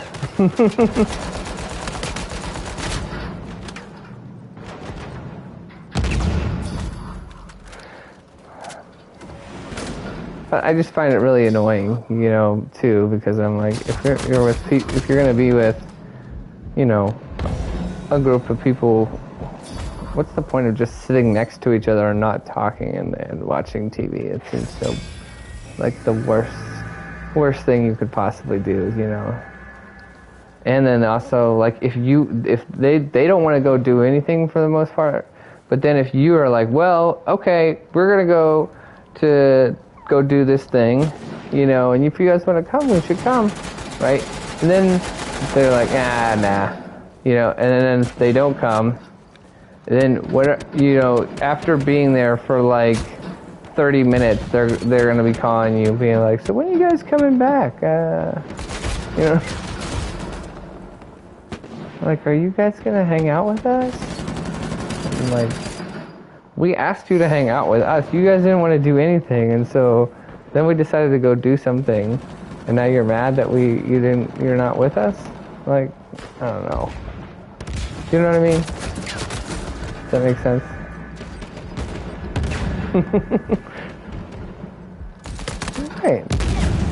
Right, exactly. And like I said, you know, I live in a smaller town, you know, not super small, but like smaller than Chicago, right? So there's like so many things that they have to offer there that I don't have access to. So it's like, if you're gonna go up there and make the trip, why not try to take advantage of a few things like that and, you know, actually, you know, do something memorable rather than be like, nobody ever said, remember that time when we got together and we watched that show on TV? That was good. It was a good time. I remember it like it was, you know, yesterday, back in 2019 when we did that. That was a good time. Oh, man. You know. And even watching TV has its place in to a certain degree. Like, so in other words, let's say you went out and you did a bunch of activities, right? And then after said activities, you were all tired, and so you were like, okay, you know, it's Christmas time. Let's watch a Christmas movie together or whatever. After you already did the things, you couldn't. I know, I was trying to get out, and I couldn't. I didn't make it. You know, then that has its place, you know, and that can be fun too, right? But just doing that all day is boring. Super boring. And then again, you feel like you're like, I feel like I'm kind of like in like a prison without walls, because then anytime, like I said, anytime you go do something, then they're upset that you went and did, you're not in their house, like physically in their house 24/7.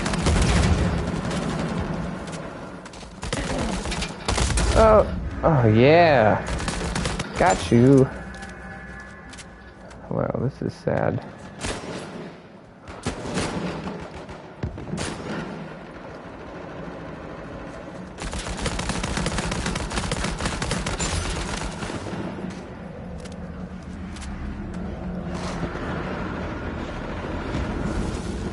So what are your qualms?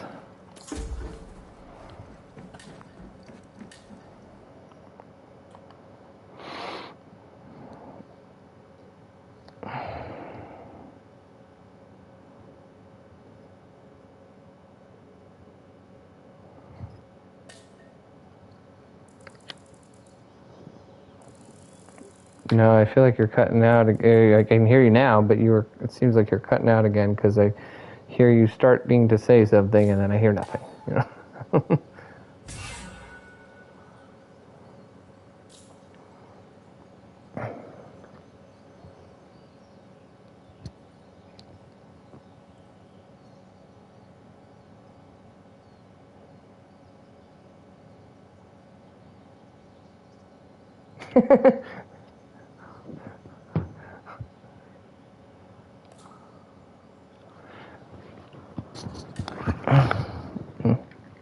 The new church?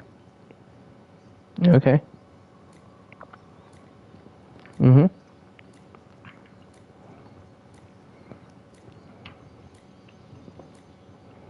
Mm-hmm.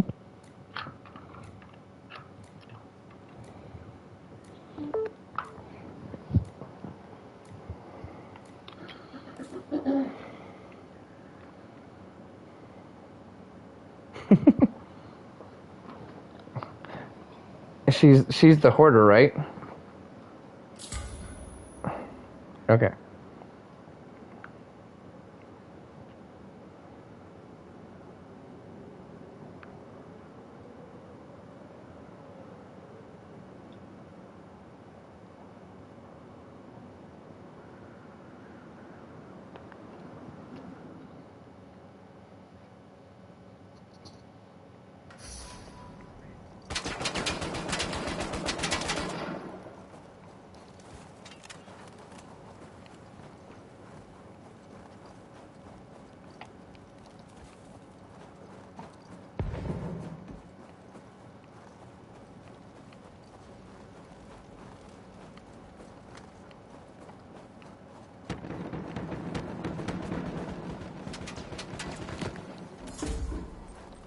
Mm-hmm.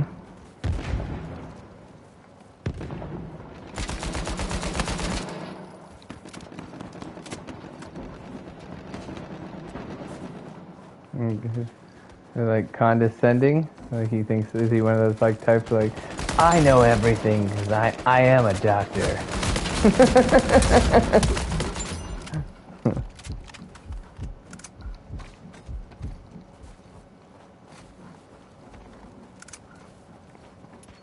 Example.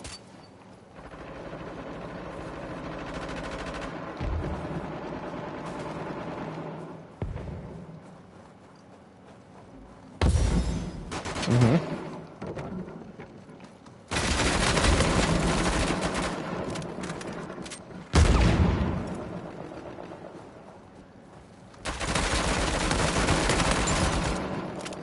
Mm-hmm.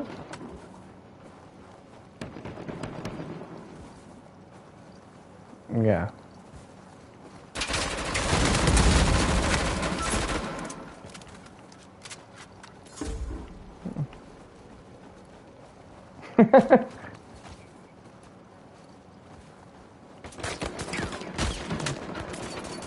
Yeah, get a grip, buddy. Calm yourself.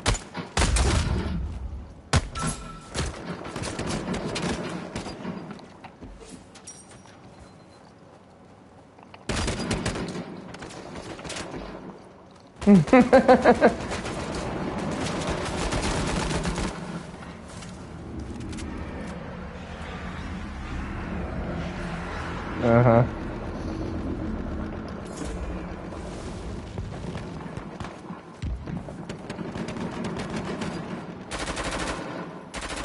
Yeah.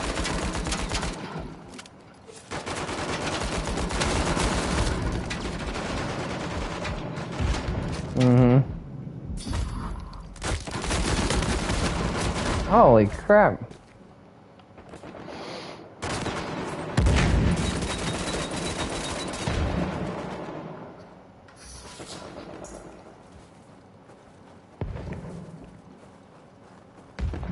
Is this the same person who found the vice through Bible study being sexually inappropriate? One of them. Yeah. Okay. I just want to make sure. I just want to make sure that we're on the same page of like, yeah, that's even though they are this, they're still being inappropriate. Okay. I want to make sure.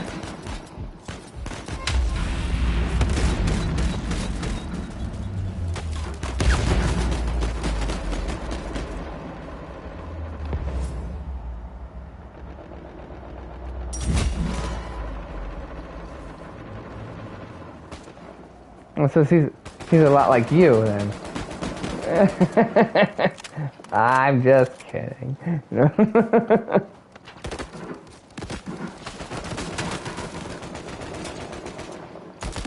I'm kidding. I'm kidding. I'm joking.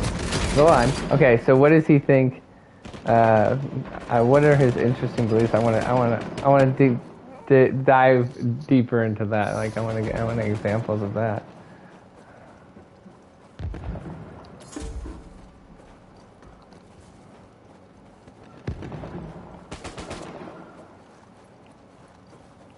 Yeah.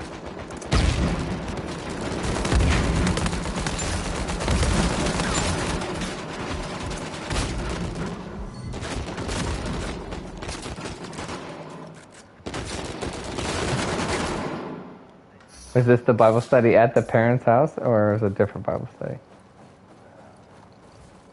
Okay. Okay. Okay. But would his parents agree with that then? We should ask them that. You know, try to get a good conversation going with them.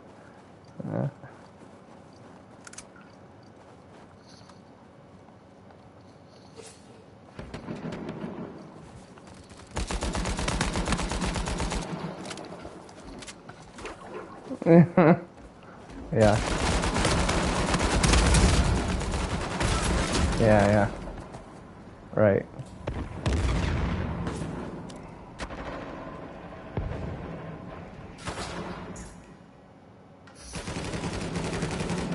So, I'm confused. Like, so, but he's like, you know, obviously claiming to be a Christian too, but then he's saying weird, inappropriate sexual stuff. Is that correct?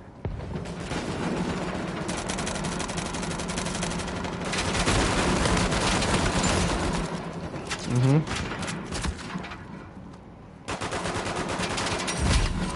Yeah.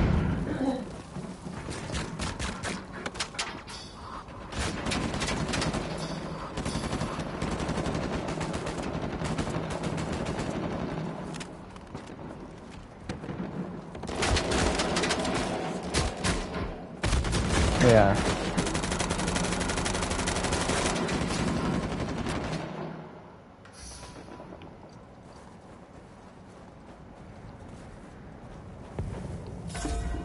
Mm-hmm.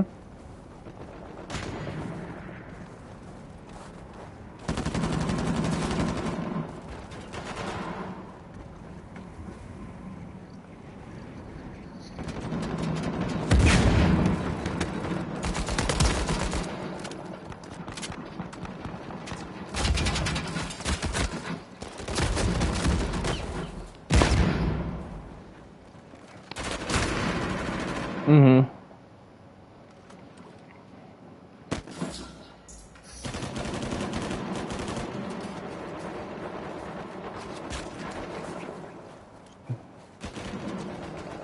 So she was, but usually what you had been doing was listening to her talk about others badly. Is that what you're saying?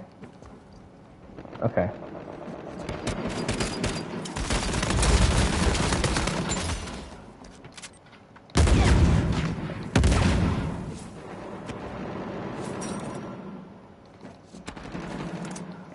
Mm-hmm.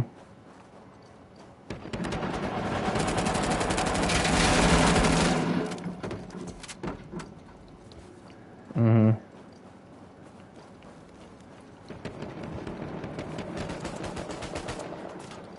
Mm-hmm. No, no.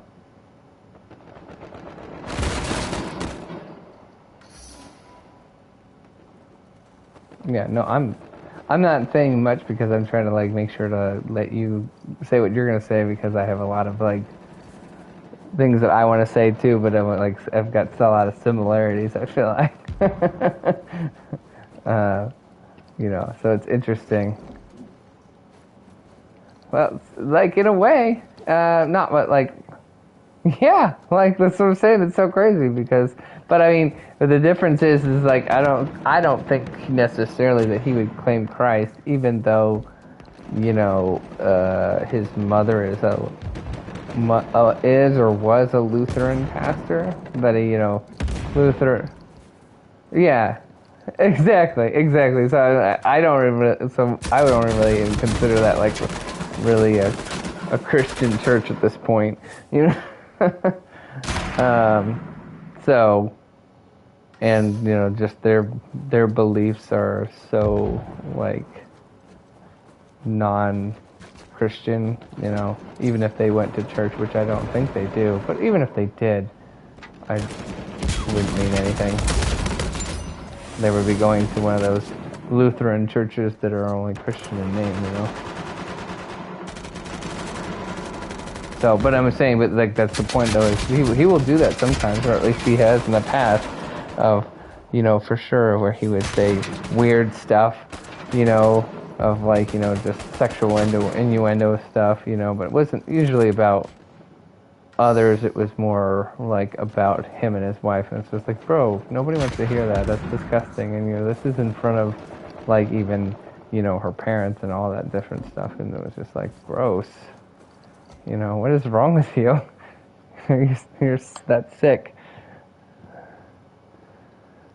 And it's just so funny too because I feel like I don't know. I mean, I don't know for sure if there were any backdoor, or back behind closed doors conversations, but I feel like I don't I don't feel like he got as much flack for some of those things that he would say like that and when I got flack for some of the stuff that I'd said, which were nothing compared to that. So like I'll give you an example, which again kind of like talking about like how in-laws that are easily offended, right?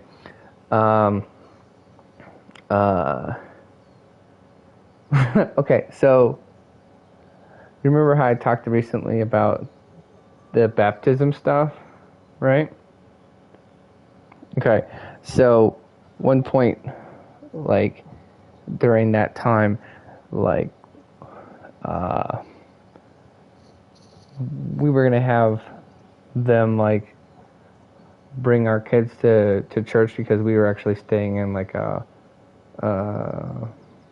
was a hotel or a camp. It was a hotel, I guess, nearby, right? They don't have a very big house, and also I don't want to stay there anyway. Anyway, so the kids were staying with them, which they like tend to like anyway, right? And they were gonna bring the kids to church on Sunday, but then they at some point they were like, oh well, we probably can't do that because we have to like get ready for the baptism stuff. We have stuff we've got to do, so we got to go early. And then we're like, okay, well, I guess we can just come to your guys' place, or whenever we need to, so you guys can leave. and then we'll take him to church, which was also kind of inconvenient because where we were staying was really close to the church, and where they live is further away, so we had to go pick them up and then come back to basically where we started. But anyway, we were like, okay, whatever, fine.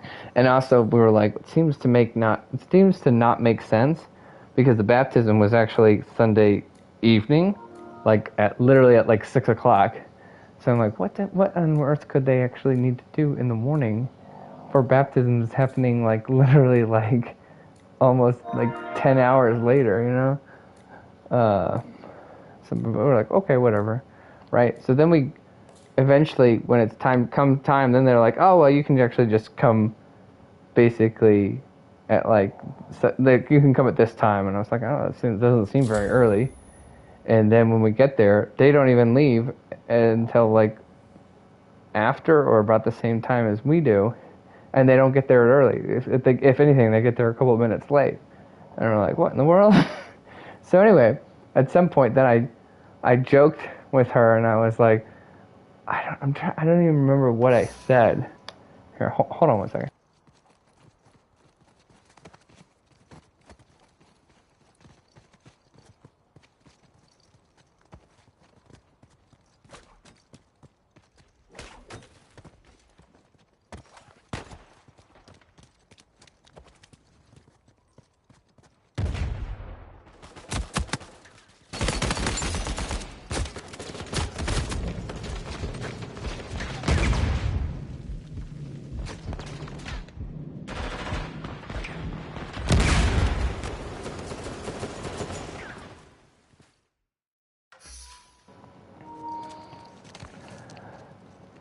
So anyway, when we pulled up in the parking lot, at the same time, you know, and then there was nothing, it seemed to be absolutely nothing that they actually had to do. I said something along the lines of, well, so much need to be early, huh, or something like that. And then, but it was said lightheartedly, you know, and fun, right? And then she goes, hey, I do not appreciate that talk. And I don't want you to say that to me or something like that, you know. And then I was like, ooh, okay, sounds like somebody who, you know, might need to do some other things before they get this baptism going on. But I didn't say that, you know. I kept that to myself. But I'm just saying, you know, it just didn't seem like a response of somebody who, you know, I don't know. But again, like I said, I'm right. I can't judge the inside, so I'm just saying. Anyway, but oftentimes I feel like their attitude towards me in general is the one of disdain and easily offended by whatever I say, but I'm also a person who tends to just joke around a lot. You know, I joke around with everyone. Okay. No, go ahead.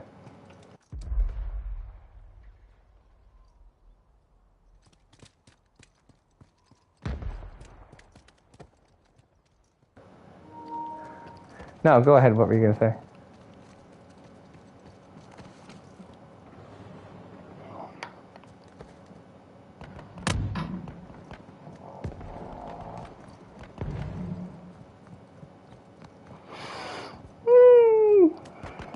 Maybe I would say maybe at times, but I'd say with me more than others.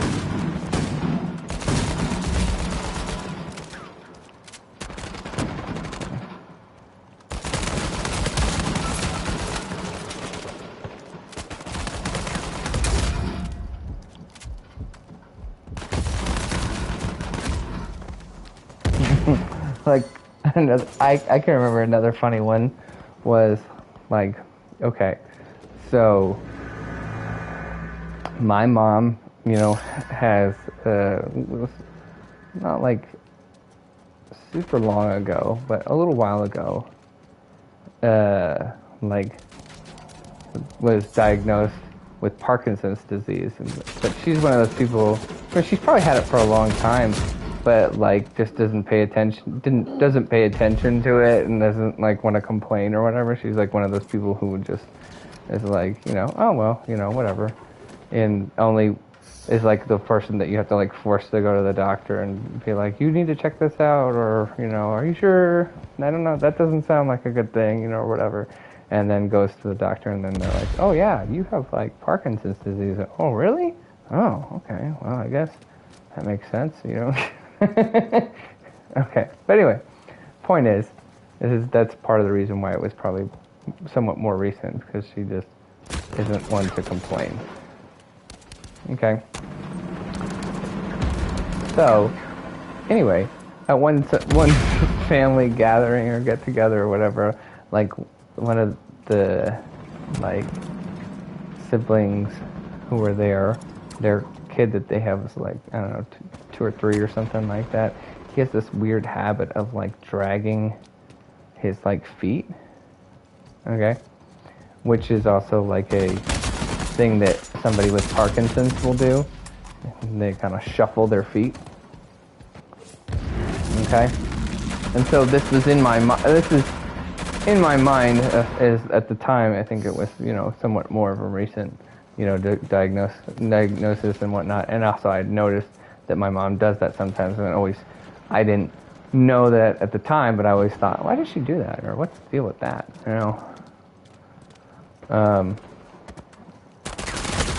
So anyway, one that I saw that she jumped out now. At one point, like at a family get together, like I was like noticing that, and I was like, what's the deal with him? Looks like he's. I'm trying to remember exactly how I said it, but I said like, looks like he's got like Parkinson's or something like that. Okay, and then apparently like no one, seemingly like no one was like really offended by this, except for like one person who wasn't even their kid or anything like that. So it seemed like kind of bizarre, And then later on, I think they were like, how dare you say that? What is that about? Or like, you think our kid has Parkinson's or whatever? Or you think he has Parkinson's? And I was like, no, it was just a joke. It was just like a comparison of like, why is he doing that? And that's what it reminded me of, because it was like, on my mind, right? So, but again, I feel like that was especially in the context of what it was like, it made sense to like compare it, and it was like said it lightheartedly. And then again, like somebody was easily offended at that point, where it seems like unnecessary.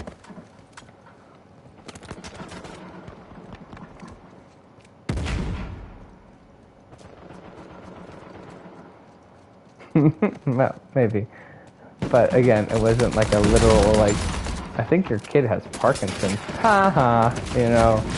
It was why does he seem to do that sort of thing? That's like, is it just a silly kid thing, or what? But that's right. I like to pick on the the really strong, like the 3-year-olds among us. That's my target, like those guys don't get enough flack.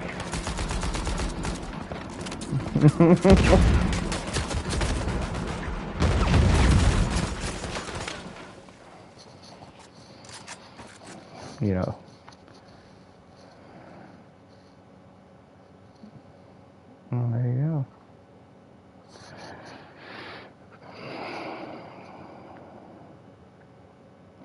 Have you heard some of the things that 3-year-olds say? They're always dishing it out. If they can't take it, they should be dishing it out like they do. Like, hey, that lady looks fat. Yeah.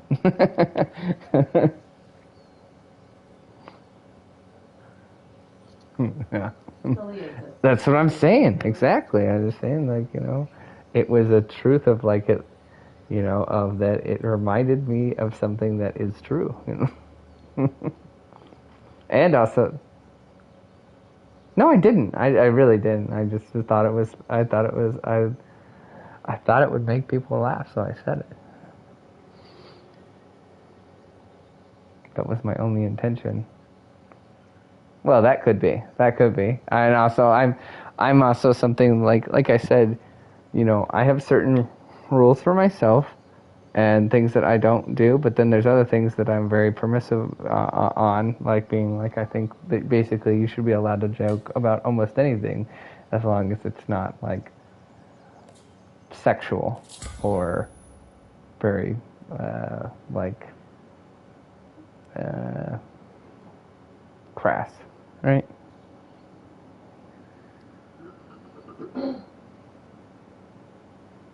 No, see.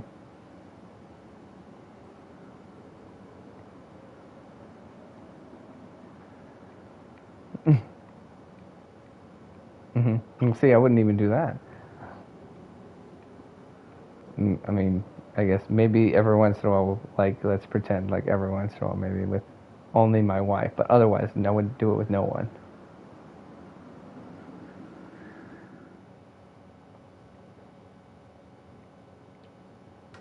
And I guess I'm saying, you know, again, we're talking about sexual stuff, where again, you can determine what you think is crass at some point, but I'm saying to me, I don't consider any jokes that I make to be crass, although some maybe other people would, from the standpoint of like, you know, there might be certain things that other people would think should be off limits, but I don't.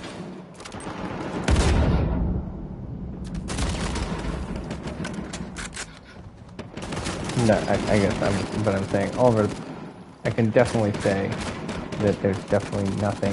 I can't imagine anyone ever saying you know, that I made a joke that was sexually crass in any way, shape, or form.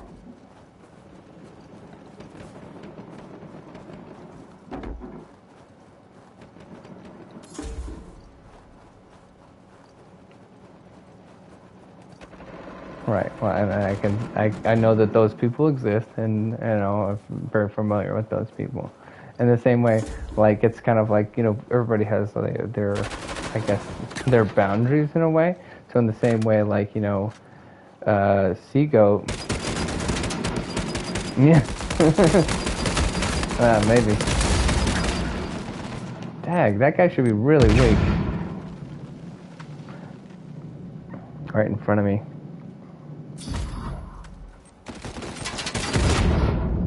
Ah. Yeah. Yeah.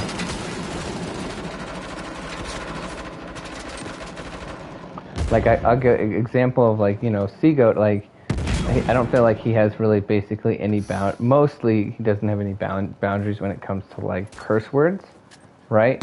Except for if it's certain maybe words that are, you know, some people would consider curse words, but other people would categorize differently, like say racial slurs or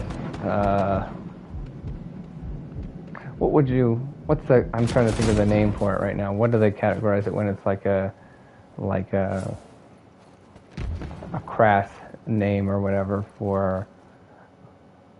No, like say that word that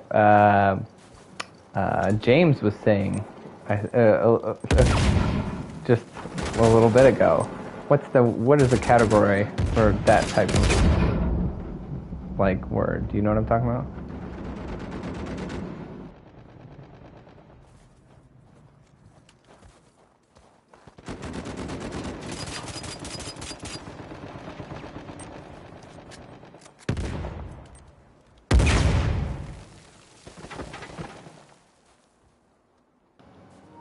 Yeah, I'm here. I'm just trying to think of like, okay, so there's racial slurs and maybe like something that somebody would consider like a homophobic slur or something like that. So so if somebody said that, you know, that's something that Seagoat would be extremely against, and he would, you know, be very offended by, right?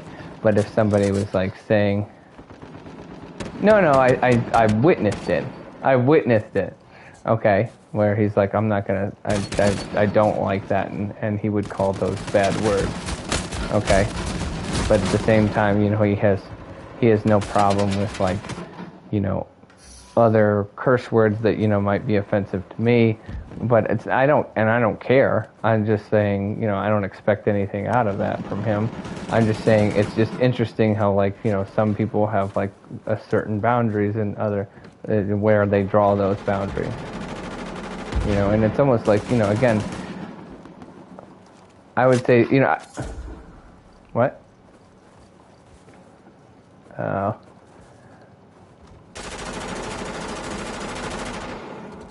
I would also consider those religious values, even if you're someone who is an atheist. You're, like, basically, even, like, atheism is basically a religion. And you have your own set of values, whether you know, acknowledge them or not, or acknowledge it as being a religion. In reality, it's a religion, and you have a worldview that basically makes up your religious beliefs, right? And like someone who might say, I'm an atheist, but you know, should definitely not be using those types of words. That's like a religious claim. It's a moral claim. Those are bad.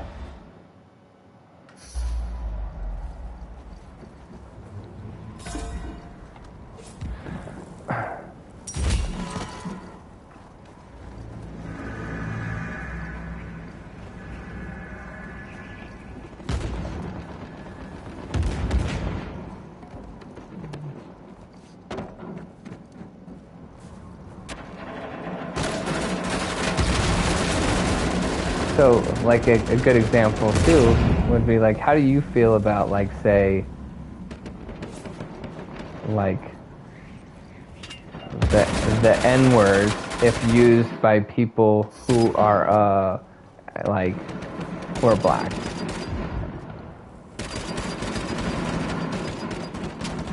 Okay, so, but it's not worse if it's said by somebody who's not black. It's exactly the same. Okay, so you have a standard there of conditions on that particular word.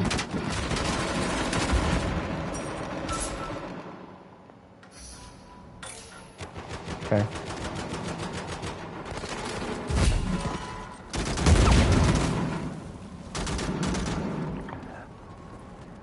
It's complicated. I would say that I think that absolutely no one should be allowed to use it, or everyone should be allowed to use it, but I would prefer the former.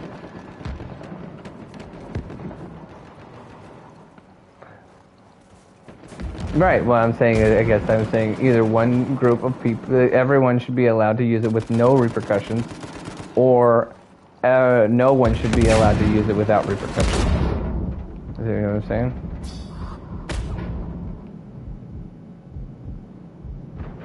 So I think it should be bad for everybody, or not bad. But I think it is bad for everybody, and so no one should be using it. But if you're going to set this, if you want to, you know, set the standard, you need to pick one or the other. Yeah. Like I said, I don't like I said, I don't like it. I don't think you should use it at all. Anyone should use it, but also I don't think that you can have this double standard where, you know, you get to, like, wow, some people can use it, some people can't. You know, well, that guy, he's dark, but not dark enough. You know, I don't know if he should be allowed to use it. You know, it's a slippery slope.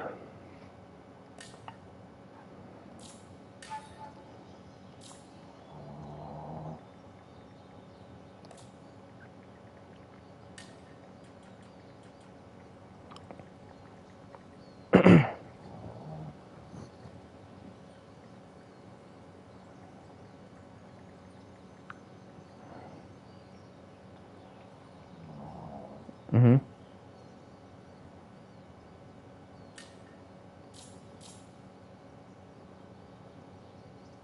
Mm-hmm.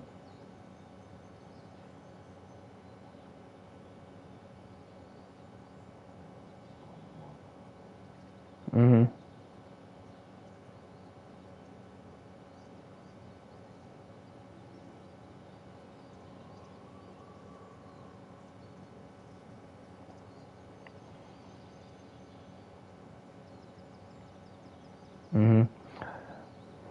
So but you don't think that non-black people shouldn't use it at all? Then you should. There's a time where it's okay for them to use it. Is what you're saying? So no, I said that wrong. I'm sorry. So then it's okay for black people to use in certain situations. Then.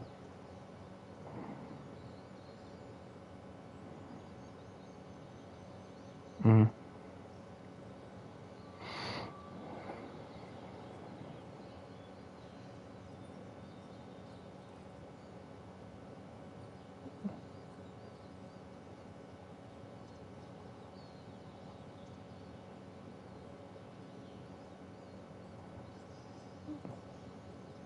Yeah. Well, and again, I would just say that that's to me, that's just like a natural bent towards sin, and I think that people would use that. Whoever, well, again, first off, like, I think that they would use it in both. They could potentially use it in both ways, and they would use it in the most derogatory way because they have the natural bent towards sin, and know that that's probably one of the worst things they could say to that particular individual. And if they're trying to inflict maximum amount of pain by using a word, they know that that's what they should probably use, right? So I'm saying, it doesn't necessarily mean that they actually are, 100% racist, although, to say that is a racist thing to do. Now, listen, hear me out, okay? But they do know, I'm saying that is a racist thing to do, but they do know that that is the most, verbally harmful thing that they could probably do to, certain individuals that are, like dark skin tone, right? Where at the same time, like right now, if you go to, and fly over to Kenya and you called somebody the N-word, I don't think it would matter to them unless they were very, very modernized or very, very like cultured and know a lot about, American culture. If you went to just some random black guy in Kenya who was like living in a rural area, it wouldn't mean anything to him, even if like he spoke English, right? Where in the same way in South Africa, it wouldn't even really mean all that much to them either in the same way, but they have their own like word that is equivalent, that's different. Different word, same basic meaning. And so if you use that word, then they would be very like, but if you said the N word, since it's a different culture, they'd be like, whatever.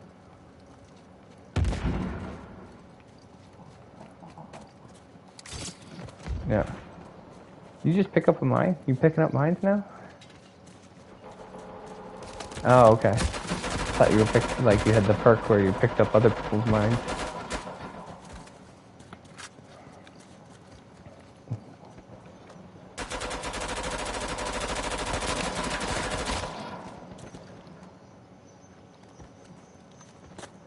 But it just, I guess, also too, it just blows my mind that, like, that, like, black people think it's okay to use that word that, again, I'm pretty sure derived from, like, probably white slave owners as a derogatory term towards black people, and that they would somehow, like, think that that was okay to, call each other that name.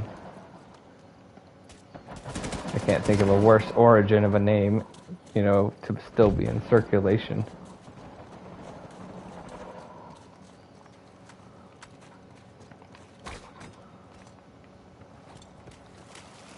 What?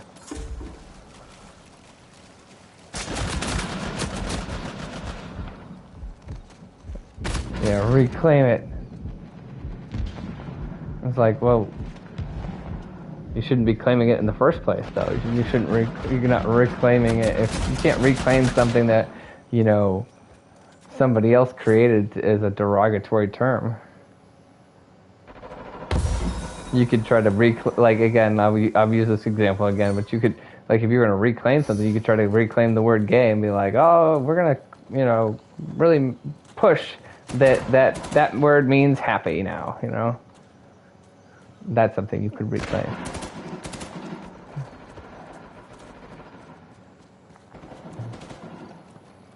And it just also blows my mind that, you know, one person can be like, yeah, if that guy randomly came up to me and said, you know, hey guy, using this word, you know, I'd be cool with it. But then if some other guy who doesn't look like that guy, looks a little different, you know, says that same word, then I'm going to be like, I'm going to kill you.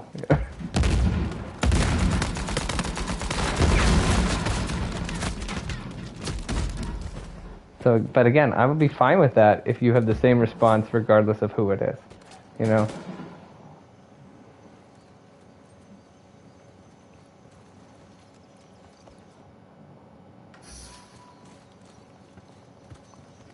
Context?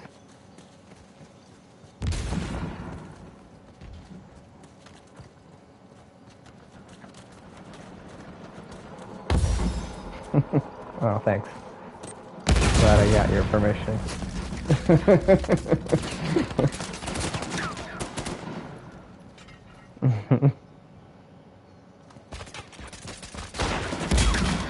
Yeah, I gotcha. Well,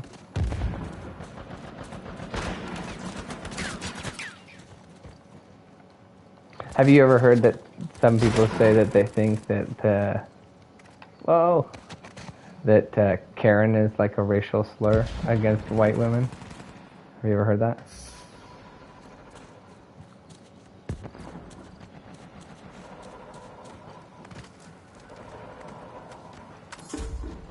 I can't hear you if you're responding. Oh, no, you're fine.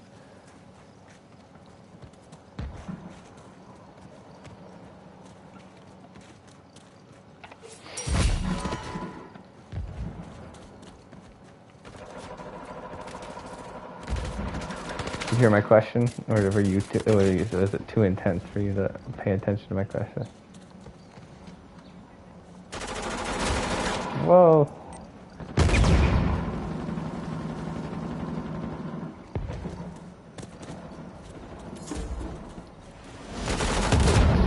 What? Yes, I got him down.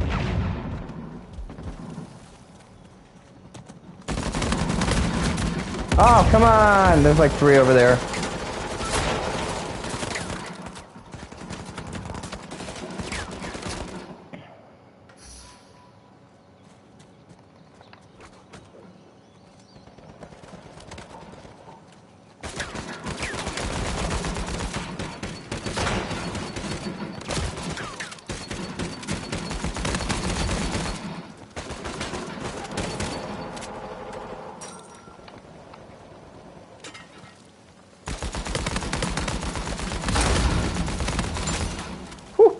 Got you.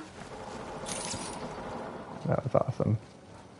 I took 2 of them out. Oh no! Yeah, I said, have you ever heard anybody say that they think, or have you ever heard that people say that the term Karen is a racial slur against white women? Yeah. From Karen. You pulling out the racial slurs now? I get it. Okay. No.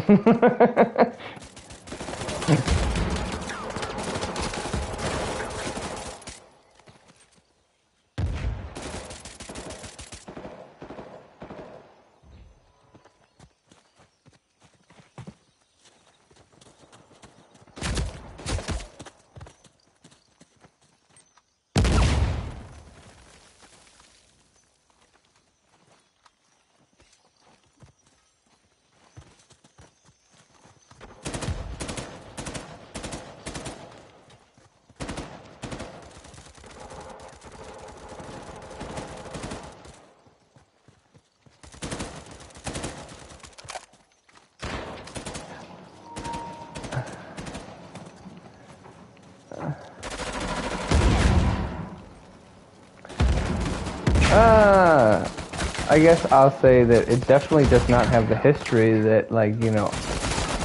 Whoa. I'm down. Too late for me. I got one. That's all I could get. No, it's tied. But yeah. Well, sorry. Don't be a Karen. Jeez. Yeah. Right.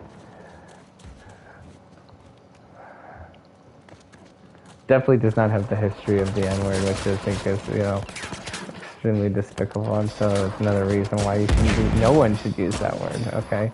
And now, I can see, you know, maybe how someone could think that, and I think it is definitely derogatory. I don't think it would go, I don't think I would say, go as far as saying it is a racial slur. I would say it's derogatory. And I do think it's bent towards white women, but I don't think it's a racial slur. I think it's just a derogatory term.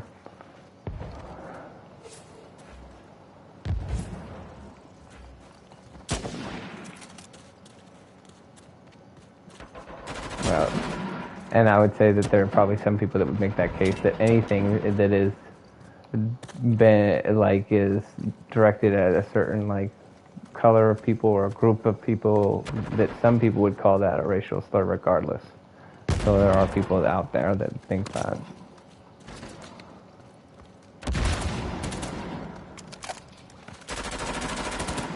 Especially if it attacks that minority group. Oh, I just killed myself. I fell like in the hole. At least nobody had touched me, so it didn't really matter. Yeah, no, I wasn't hurt.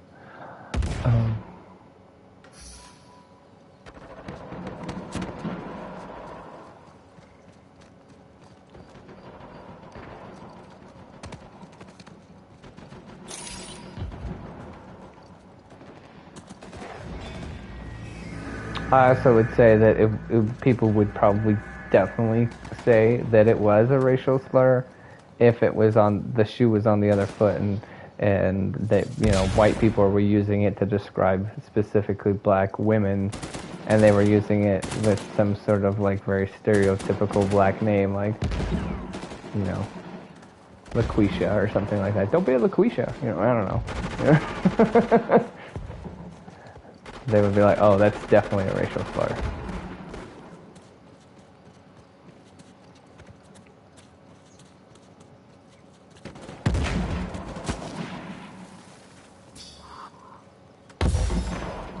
Yeah. Well, no, nobody's denying that, you know. Oh, okay. Okay, I get you. I'm sorry. But nobody's denying that, you know, anybody can be a Karen, especially even, you know, even they call, like, you know, even guys can be Karens technically, but I guess sometimes they call them Kens maybe or whatever, but that just doesn't have the same, you know, ring to it.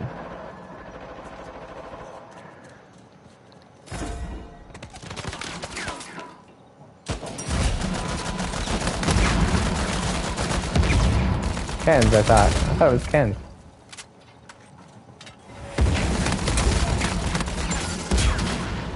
Oh, he's probably mad.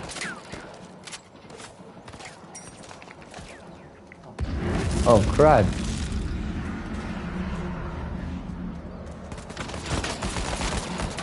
Ken or Terry? Yeah, I've never heard Terry. See? I was right. Ken. What? I didn't know that they were all up there. I was like, what's over there? Oh, man, they're all over there. Get down, stupid. What are you doing? My guy will not stay down.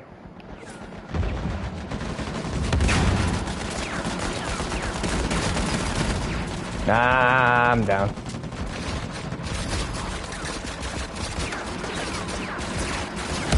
Yeah, this is a massacre. What's happening here? Yeah, let's get out of here.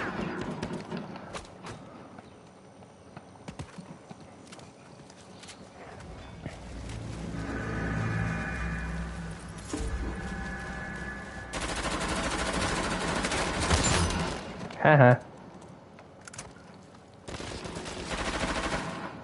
So do you not think that that's true about like if it was used in the reverse way that it wouldn't be considered a racial slur?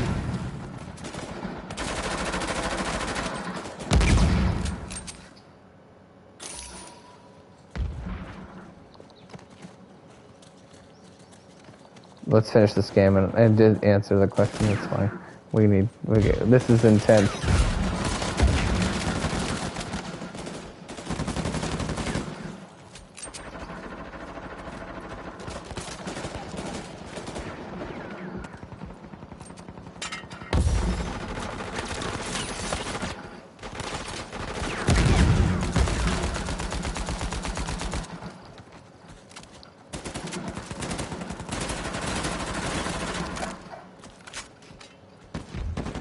Oh, it's over.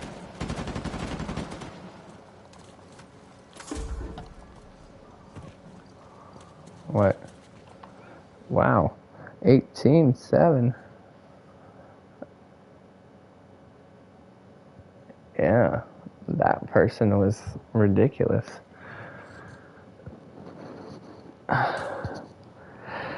That seems like ridiculous.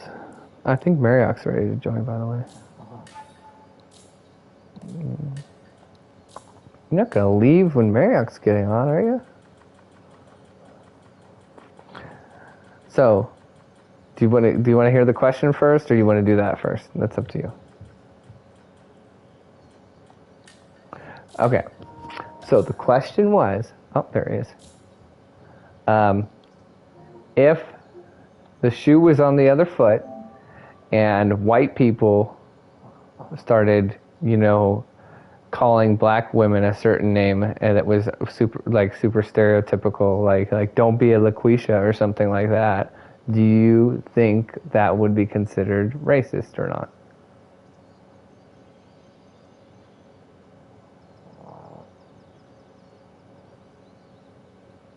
Right? Kind of like Karen. Yes.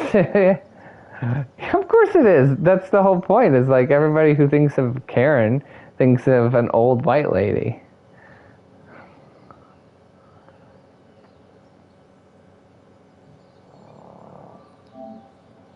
I'm just adding Marriott to the voice chat, and then we'll go.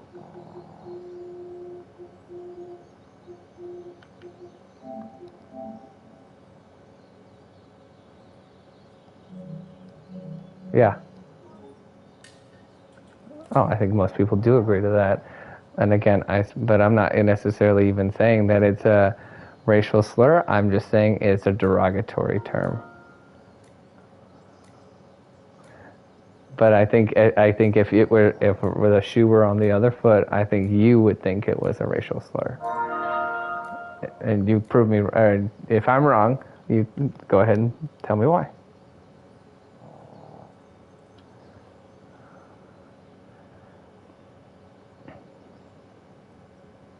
I've never even heard this word. What is ratchet? Well, not in the context that you're talking about. Yeah. Like I know what a ratchet is.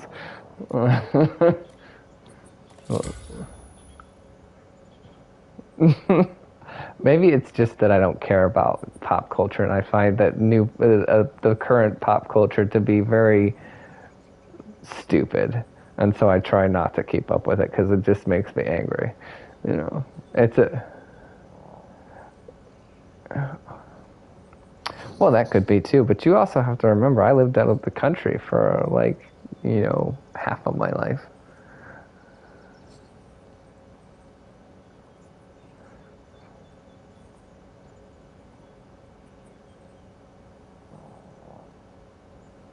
Okay.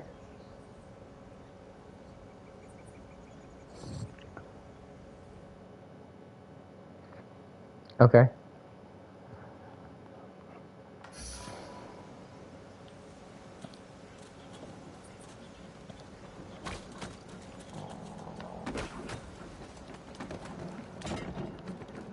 Isn't a bad wig called, or wouldn't that be like a weave? Yeah, okay. Alright. See, I don't know. Yeah. Okay. So, say that one more time. Like, if a ratchet is somebody who looks like, just...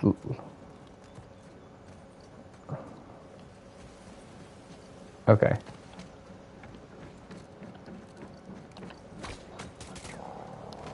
Oh, come on, man. Booyah! Are you there, Marioc? I thought he joined. I'm not sure. No, I am. Oh, there we go. Were you muted or something this whole time? You were so quiet. Yep, muted, drinking water. Gulping away. Yep. How's it going? In my own world. It's been a while. Yep. A lot going on. Oh yeah? Like what? Baseball season started back up, so I'm coaching again. Oh. So between coaching, practices, and meetings, all that good jazz. And then now apparently this Uncharted league that I'm in, their season starts. I think pretty much the same week that college football starts and my baseball season starts. Uh-oh. Yep.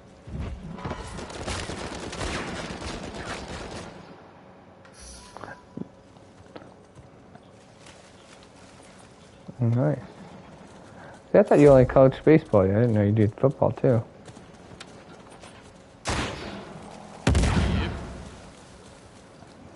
Yep. What else? That's my big thing is college football. Yeah. See.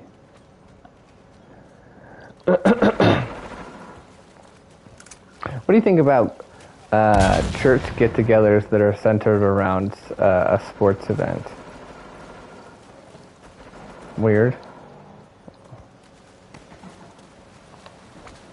Well, what if it's like, we're going to all get together and, you know, try to invite our unsaved friends to this, to watch a football game together or whatever, and try to, you know, convince them to come to your church or whatever. I don't know. I think it's fine.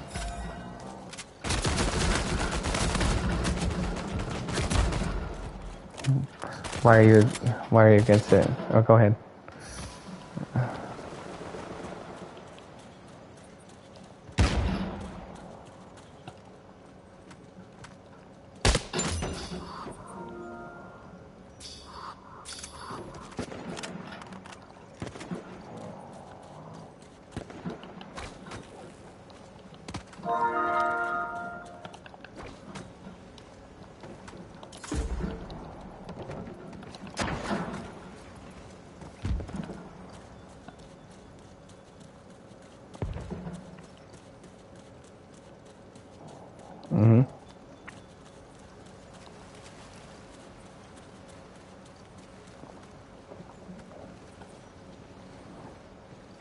Well, again, I think there's nothing wrong with it. I see it as like, especially like, okay, you got a men's group or something like that, and ways for the guys to get together and, you know, do things together. It's, you do the things that we all like. Bond. If it's sports, yeah, you do sports. But it's like, of course. But see, that doesn't, I mean, you got Bible studies, but you also have events where you can socialize together. It's like, we're supposed to spend as much time with the Lord as possible, but at the same time, we are supposed to be like social with each other. We're supposed to be able to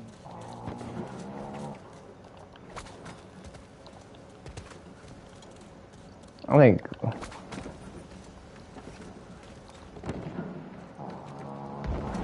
Well, it doesn't say that you have to, like, you know, necessarily have it at the church per se. It could be just like a group of church guys go and we're like, hey, we're all going to go to so-and-so's house and, you know, watch this game or whatever and have, you know, snacks or whatever. I don't know. I mean, And you again, guys are... that depends on the group. Because, I mean, you might have a women's group that might say, hey, you know, let's do like... you know, some type of tea party or something like that. Yeah, like a sewing event or something weird. Whatever women do. Like my wife did. My wife did some type of small group event where they went to like a painting class where they all painted together. I mean, it's whatever. It's something to kind of get together to bond. It could be a cooking class. Yeah. Anything. Yeah, the church paid for it.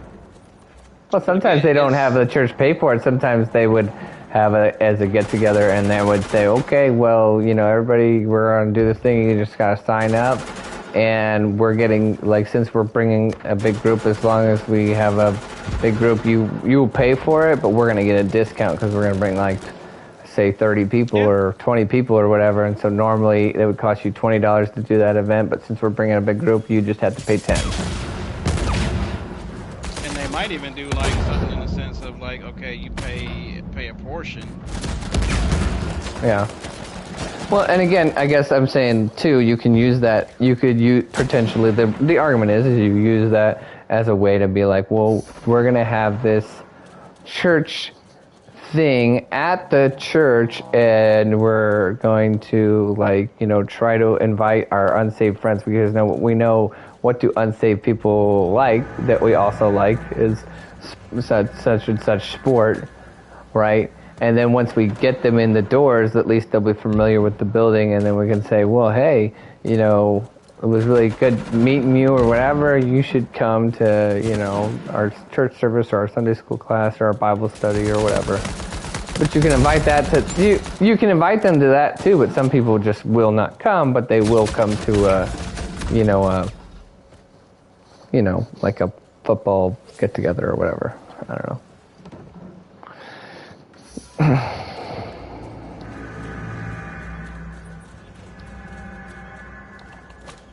Mm-hmm. I'm not.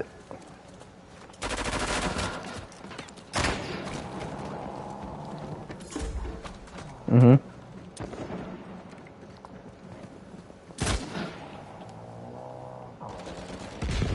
So, yeah, do they have like they have a halftime in football regardless, right? Okay. I'm just saying I don't know a lot about football because I don't like football. Okay, so okay, so what if they do that event and then during halftime they turn the TV off and they have like a little Bible study during the halftime or whatever? Then is it okay? And it's okay to be at the building and use the lights and the heat and all that, or the AC? Yeah. Yeah.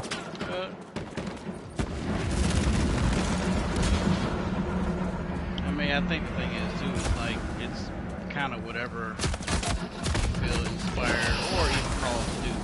Like who is to tell anybody who if something that they just got from God, hey, you know, get your church together, your guys together. Church is really not doing good or something like that. Do this little social event. Have a little Bible study at first, and then y'all meet at the game or something like that to kind of just get each other relaxed. Really doesn't matter, but the thing is, it's still going to an event. So you still do, whether you do a Bible study before or afterwards, or you even just do a prayer, I guess. Because most of the times, like I've been to things like that where you would have like a get together first beforehand and you go out. And I mean, whatever happens. If you get something from it, you get something from it. The biggest thing is when we look at things as groups, that's always a problem for me because it's like everybody's individual. You never know what person is going to get out of any little situation. So you might have 90% of the group that doesn't get anything from it, but that one person, who knows? That might be the one person that God's trying to reach anyway. So you guys are like getting into this like subject like so much more than like even my question was anticipating, because I was only really thinking about it from the standpoint of I feel like sometimes that alienates a certain group of guys. So like the guy who doesn't like football or the guy who doesn't like sports in general, right? Oh man. Of course they did. Right. The game was close and they want to act all stupid about it. So sometimes they'll be like, "Hey man, you should invite your friends to this great men's event that we're gonna have, and we're gonna watch the first." Like, okay, I'm just gonna tell you, like, we're our church where they're having like this event where they're gonna watch like the first football game of the season or whatever, and I couldn't care less because I do not like football. I mean, I only watch one football game a year, and and I don't even really watch it. I'm there for the commercials and the food, and that's called the Super Bowl, you know. So, like I'm just saying, for me, that's not like an enticing event, a men's event, even though they're like, oh, well, you should invite people, and like, this is a great way to like minister to people and get them in the doors and blah blah blah. And then we're maybe even, and I don't know. I'm saying I haven't been to this thing yet. Maybe they probably may have that sort of thing, like what you're talking about, Famor, where they have like a Bible study in the middle or some sort of something, right? And that's all well and good, and I'd be fine with that. But the football there, I'm just like, oh, I'm gonna be bored, I think most do, or you should to a certain degree, because I mean that is kind of what brought you guys together in the first place. But at the same time, it's like, I guess in my sense, I've had my church has had numerous like different men's outings and things of that nature. I pick and choose. If I feel like I'm not getting anything out of it, based on whatever they're saying the topic is or whatever, I just don't go. Right. Well, I'm saying my wife wants me to go regardless, even though she knows I don't like football. Well, I have to say you need some friends. maybe, or she's like more like she's wanting me to like be there and encourage some other people who feels like they need to be out, like get out more around other Christian guys and whatnot, which I feel like I do that anyway, so that's also gives me less motivation to be there, because I'm like, I can do that and do other things that I want to do rather than go to something like something that's centered around football that I don't care about. I'm like, can I put it on the and that's the funny thing too, is like, in America, every dude, like, anytime there's an event, it's always like, something guys football, because in America almost like every dude likes football. At least that's the generalization, meaning that's the most watched sport for sure, right? But I don't care about it. I like baseball and I like basketball, and every other sport I don't really care about. So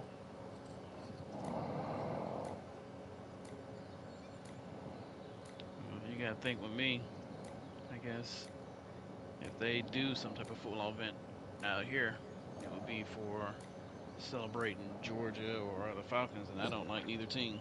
So yeah, I would be right. like, yeah, if I'm going, got my phone on the side. What you watching? Well, I'm watching the team I actually care about. Right. Just sitting here amongst y'all, just to be around y'all. That's it. I was talking to somebody who's from Texas too one time, and I was like, I kind of like Texas. I think it would be a fun state to live in, But at the same time, I don't know. Maybe I wouldn't be allowed to live there, because as an adult male, am I allowed to live in Texas and not like football? That is a pretty big thing, because especially high school football is huge in Texas. Yeah, and I even care about that even less than I could possibly even think about caring about like professionals playing. Yeah. Yep, I feel you there. I mean, I'm guess kind of how I've gotten when it comes to basketball. But that's almost like, really, you black and you don't like basketball? I mean, I like basketball, but like, not that much. And Just I that's used another to thing. love basketball with when Jordan was playing, but after that, I'm good. Right. That's the thing though too, is like from my upbringing is like where I grew up, like football is not a sport that they play, but at the same time, like at the time, my dad didn't really like football or whatever. He liked baseball, and then there were people that did play basketball, right? And so I liked Hmm. basketball and gravitated towards basketball, and at the same time, the people that I hung around with liked basketball. So that was the sport, and I inherited, my love of baseball from my dad, where football means nothing to me. And like I said, growing up, I never had the opportunity to play it or anything like that, so I don't even know all that much about it. It's not even that I don't like it, I just don't know all that much about it, and even what I know is just like, it's boring, whatever. Oh yeah, I love it. I actually wouldn't mind coaching it at one point, but we'll see. You already said you did coach football. You know what you just said? Baseball. I thought you just said you were coaching baseball and football. Mm-mm. No, I said I watch college football season starts, and that's what I watch. See, well, that's what we were talking about. She said that was so cool because she was like, thought you said that you coached like college football, and we were like, whoa. Oh heck no, no. That's what she That's was something I talking don't even know. about. That's something I don't And know if I would ever want to do because that would probably take my love away from the game. I'm serious though, because mhm, my brother actually coaches um like community college. mhm, football. He's basketball, so he's Oh, actually basketball. coached. Yeah, he's actually coached basketball for community, and he's as a matter of fact, I think he just got another job coaching one in North Carolina because he moved with his girlfriend out there. Mhm. He was always in Baton Rouge, Louisiana, so he decided to move with her in North Carolina. Now is coaching at a community college out there. Mhm. I mean, I I know gotcha. he would love to go to coach D1 basketball, but I mean, you got to work your way up. That's Have you been following this whole like Michael Orr story at all in the news lately? I followed a little bit of it, but the latest news I didn't hear. Okay. I did see that they have some new news about it. Mhm. Something about him and his family, I guess, turning on each other because I guess he was lying, or I don't know what the deal was, but yeah. Do you know what I'm talking about, Famore?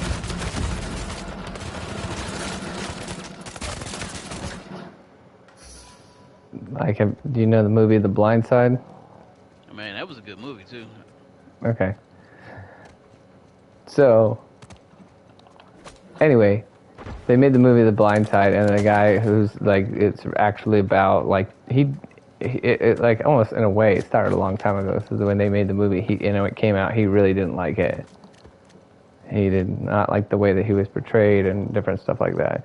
Which anyway, I don't. That seems kind of funny to me too, because like I feel like any movie that is gonna get made, it's not gonna be ever gonna be like particularly that good. They're gonna make it entertaining, right? That's their job, right? Or that's what they want to accomplish. Is entertaining, something that's gonna make a lot of money. Accuracy is not all that important, right? But But they anyway. say it made him look dumb or something like that, right? Yeah, he didn't like it, and he said he thought it made him look stupid, or made him seem like he was almost like a Forrest Gump type. His words, not mine. Um, and different stuff like that. And then I think in the movie, but I mean that's the whole point. Is like every movie, there's always stuff you're gonna find out like, whoa, it wasn't like that at all. That's ridiculous, and you're like, because movies are like that. They lie about everything, or they change stuff just because they're like, oh, this seems like better, made it more dramatic, whatever. So you should expect that. I'm just saying. But anyway. And then even like in the movie, they make it to make it more dramatic as well. They make it out as though he's like never played football almost in his entire life, and then that he learns how to play football like at this very late stage and is like amazing at it. All of a sudden, just super amazing, right? Versus the fact that he actually had played football before, and then maybe he got some help with coaching and stuff like from the family that took him in, but he was very familiar with the game before he met them, sort of thing. Okay, but anyway, now it's in the news again because he is like recently coming out and saying like, oh man, they took advantage of me and they did this and this and they like tricked me into like making them being conservators or conservatorship over my like earnings from because he went to the NFL, and he played in the NFL for several years, and all this different stuff. And anyway, if you should go like read about this story, and it's interesting just because it's like definitely like a he said she said thing. But now recently they've with all that coming out, they were like they have come out with their own evidence too, and saying, well, look, it's not like that, and also not on top of that, like he supposedly was trying to shake them down for money and saying like, oh, I'm gonna say bad stuff about you unless you guys give me like $12 million or something crazy like that. Which they're both very, and it's another thing that's funny is like, more money, more problems, because they're both very wealthy. The family themselves made a lot of money from like restaurants and investing in restaurants and buying and selling restaurants and different things like that. But then he made a lot of money from, being good at football, But at the same time, I would say it's a little suspect too, because typically the average football player, by the time they're done playing football, has nearly spent all their money. And you can look that up. It is. It's crazy, But like people, they want to live large and in charge, and then by the time like their career is up, if they don't have some sort of plan in place to keep the money flowing, that it just dries up so quick by the standard of living that they've set for themselves, And it doesn't happen to those people. That's how those people, it doesn't happen to those people that they go from football and then start doing something else. But those people who are like doing football and all the money is just pouring in, and then they don't they retire or they or whatever. They retire or whatever, and then they're not sure what they want to do, and they don't have a plan. Then that's how that money dries up,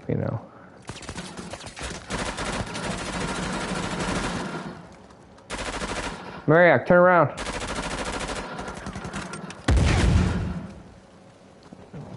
Go.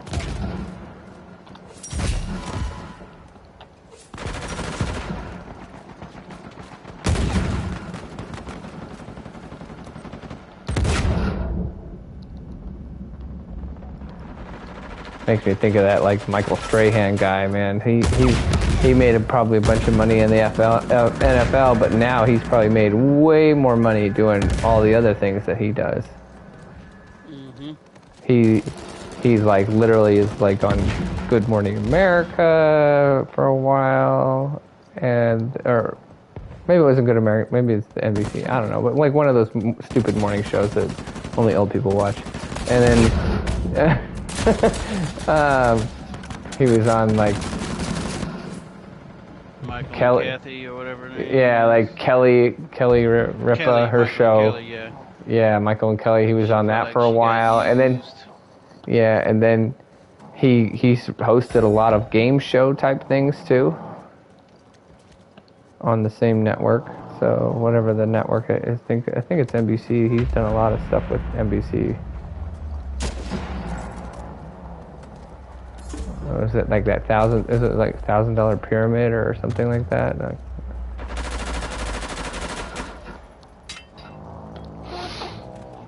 But anyway, yeah. The point is he works a lot, so he's made a bunch of money after the NFL. Like I said, probably way more than he did in the NFL.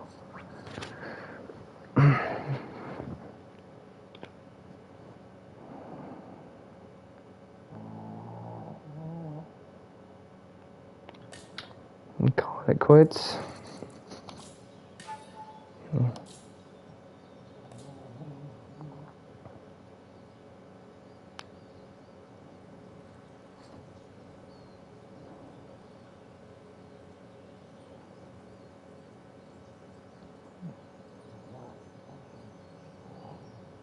Hey, there you go. That'd be nice. I could have been doing like bull stuff. Like what is it? Bullfighting. There you go.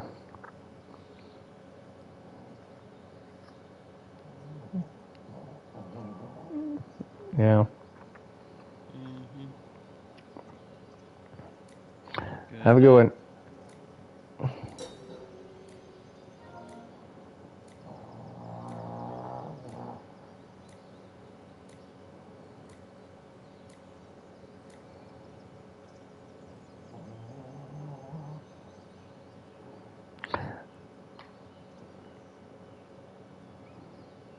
So the Michael Orr story, though, is interesting because I feel like everybody is like paying attention to this story now too, and like everybody likes to take sides.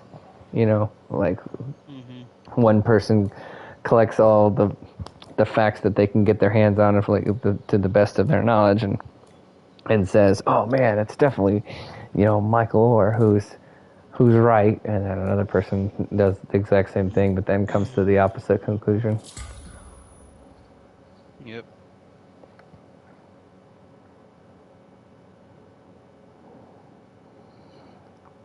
So I feel like you just missed the conversation that I had with VMware. We were talking about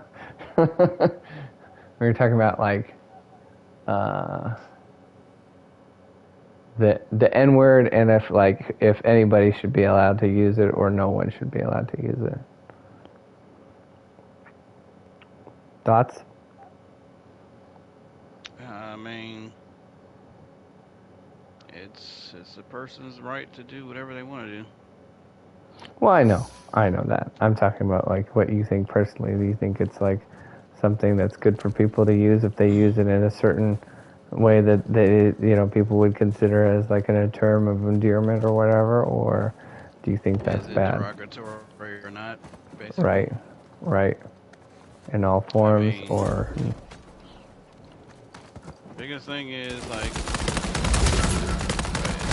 the person is okay with it and also okay with being called it, then that's on them. I mean, people have their own thoughts on stuff, so my thing is, I'm not gonna say to a person that they can't say it. Dag. Yeah. But that's for any person. That's whether it be any race or whatever the case may be, because you got the thing when it comes to that, you got to deal with the consequences of your actions. If you say it to the wrong person, and that's whether you black or white, because some black folks don't care who you are saying it to them.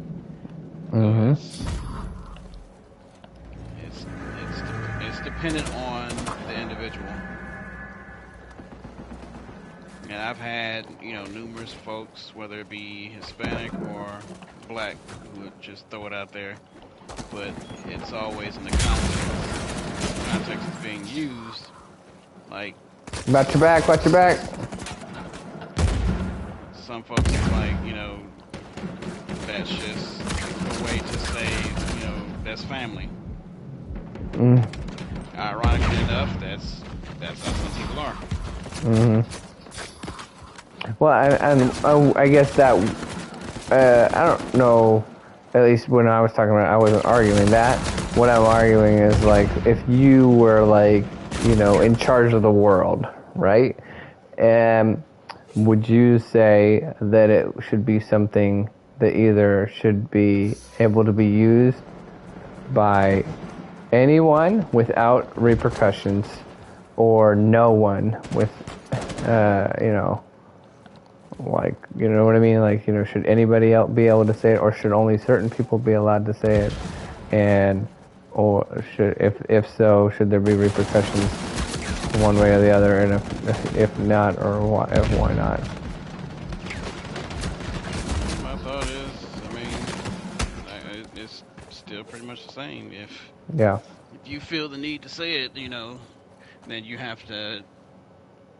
One, what's your intent on saying it? If you just want to say it just to say it, because I've got white friends who be like, yeah, I want trying to be a part of the crew. Somebody gave me the okay to be able to say it, because I've been like, I'm dead serious. Like just What? around a lot of black folks. The thing Yeah. is, like, why would you want permission to say that? Right. That's my thought. Like it's not something that I would walk around and be like, hey, yeah, I got a bunch of black friends. I'm not racist. That's kind of how that sounds. Well, right. It's like, It's oh, the it's same okay. thing. I've got a lot of black friends, so it's okay. They said it was cool, Yeah. So I mean, it's just certain things for me is like, what's your intent? If it's your intent to say it because you want to be black, you want to be cool, and this that, and the other, then like for me, it's like be who you are, man. Don't try to be like somebody else. If you hate yourself that much that you gotta act like somebody else, or your own race that much you gotta act like somebody else, then that's a problem with you. I'd rather be somebody else than have somebody else have.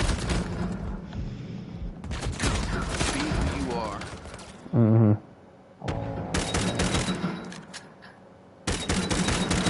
There's a lot of stuff in that aspect that drives me crazy, in the sense of just so many folks are just wanting to be, I guess, a part of the crowd, because that's really what it comes down to. Whatever crowd it is that you want to be a part of, you want to be able to have all the rights to be a part of that crowd. Well, I guess technically it would be better to use it because you want to be part of the crowd rather than use it because you want to use it in the derogatory way. Oh yeah, but you have some that do that too. Use it because derogatory, in a derogatory way, because they want to be a part of that crowd. I mean, it goes both ways. Yeah.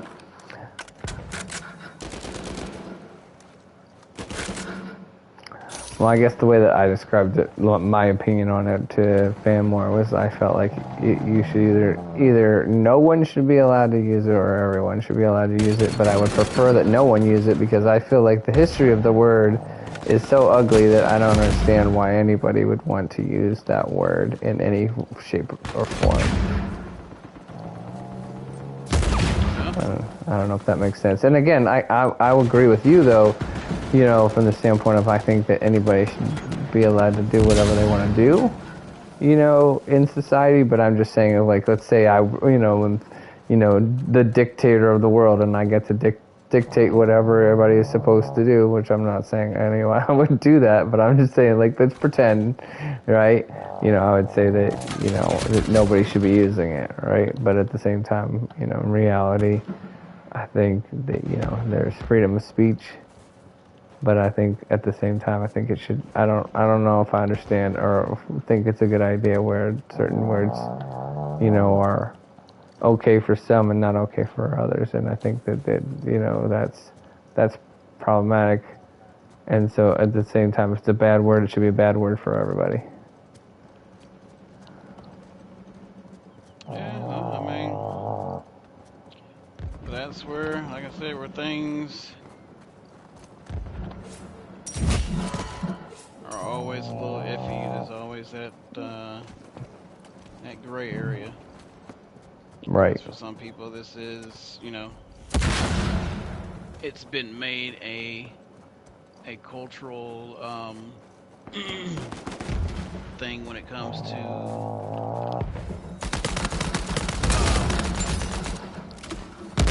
a pride thing. And so for some people, it's saying that you have to take, and that you're taking that away from them. You're taking away their pride of being black. Why would you? I don't understand though. Like why we would take pride in why anyone would take pride in using a word that was probably, made up by racist slave owners, who used it as a derogatory term to demean, black people, right? Well, that's just the way they want to do it, and then at the same time, you gotta think the way it's used in a prideful way is different than the way it's used in a degradeful way because of the vernacular, the way it's pronounced. It's different. It's pronounced different ways.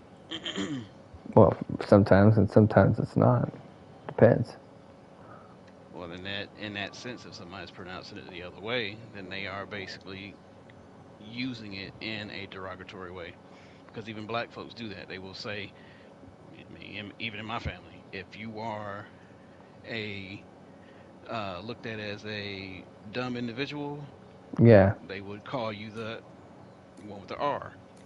Right. If you're not, then so it's still used in the same way. It's just used by a black person to basically call somebody dumb or call them ignorant. Isn't it Dave Chappelle who has like a bit where he says that there's like people that are that word but that are different of all races? Mm-hmm. Do you know what I mean? I don't know if you're familiar with the bit, but I mean, just like what y'all were saying right when I came in. Mm-hmm. What was she talking about? Ratchet or something like that?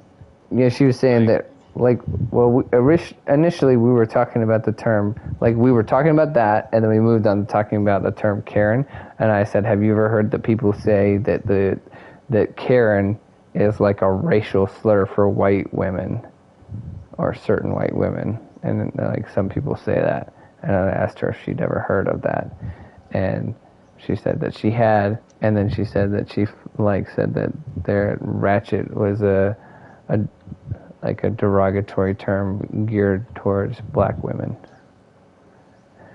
I have not heard that in that sense. I've heard the word ratchet. I kind of know what it means, but I haven't heard it in a sense of that's strictly as for black women. I'm just telling you what she said. I don't know where she kind of got that from now. Now, if you talking about if black folks are talking about other black women, calling them something bad, then they would call them ghetto. Mm-hmm. That's used all the time. So I mean, I've never heard ratchet in that sense, but I've heard ghetto a lot. Yeah, and I guess to me, I would say ghetto is like a word that definitely I feel like maybe depends on context for sure. I think to me that's totally different. Of if you're using it to describe a person, then probably most of the time it's derogatory. But if you're just saying, "Oh man, you gotta be careful about going to that store late at night or whatever," it's a little bit ghetto. I don't feel like we all know what that means. It's not particularly I don't know, derogatory to a person or anything. It's just saying, "Oh, it's you gotta watch out," right? Mm-hmm. I mean, that's how it's used for black folks. I mean, you don't have this person around your house, they ghetto, meaning they gonna tear up your stuff or they might even steal your stuff. Or they gonna be loud as I don't know what. Don't go out with such and such, because they gonna be ghetto. They gonna be one of them loud, annoying types. Yeah. I'm serious. It's used all the time within black communities. Oh no, I'm familiar with that. you know.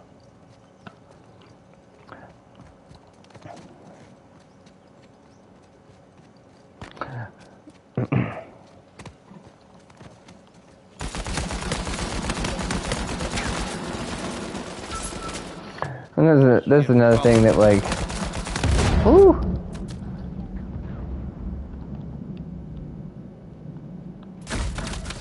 Dag. Right there, kill him, 10%, get him. Right there, he's almost dead.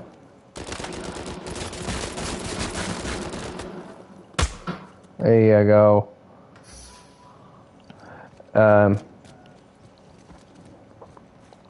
It's also funny too, like how we have like these weird perceptions of like, you know, what it is to, or what it means to be like a certain group of people or whatever.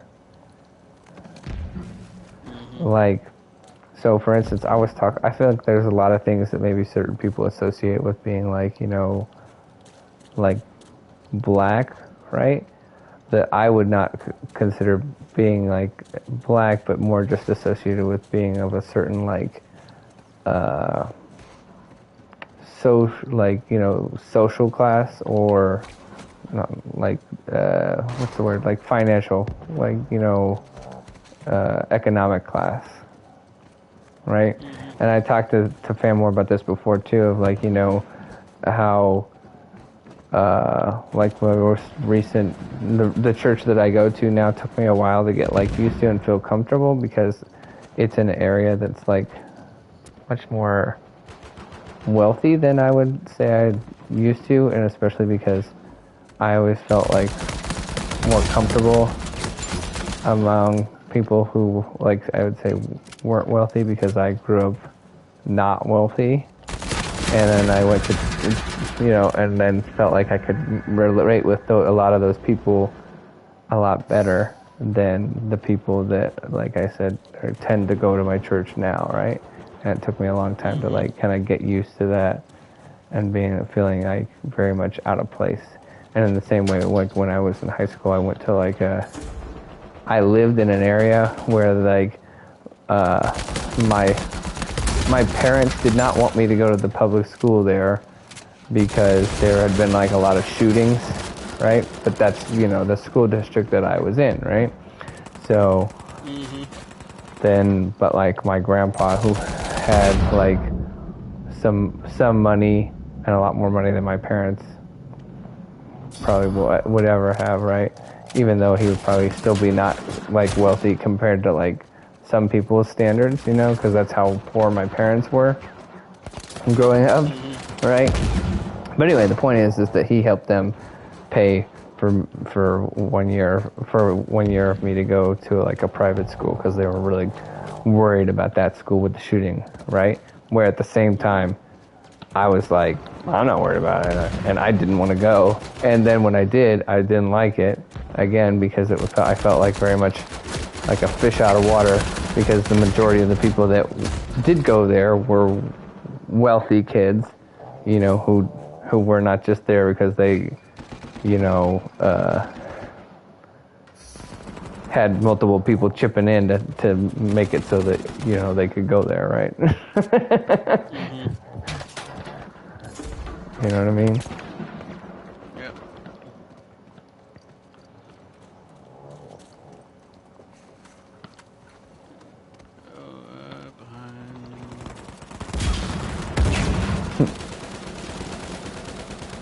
Got him.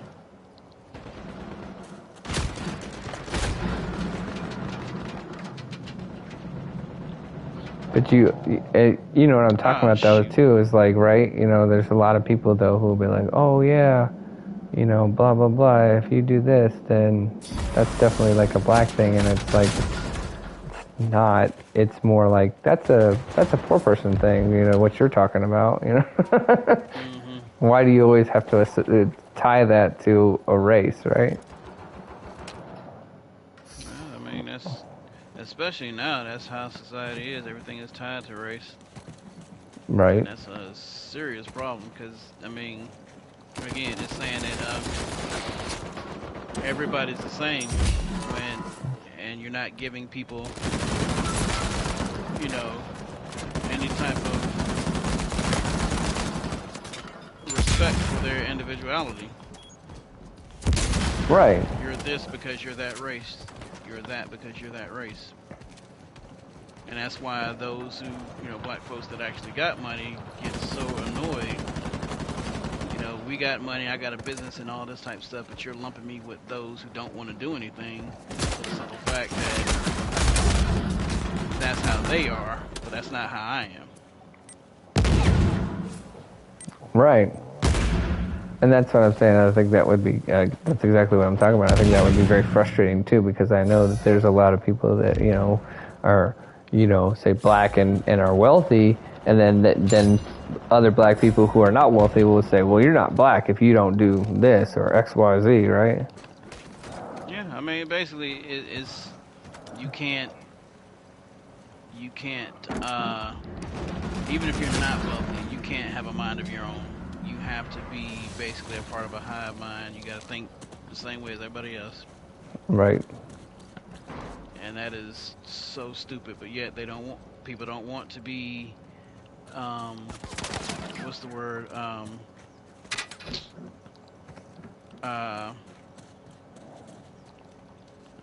what's the word I'm thinking about,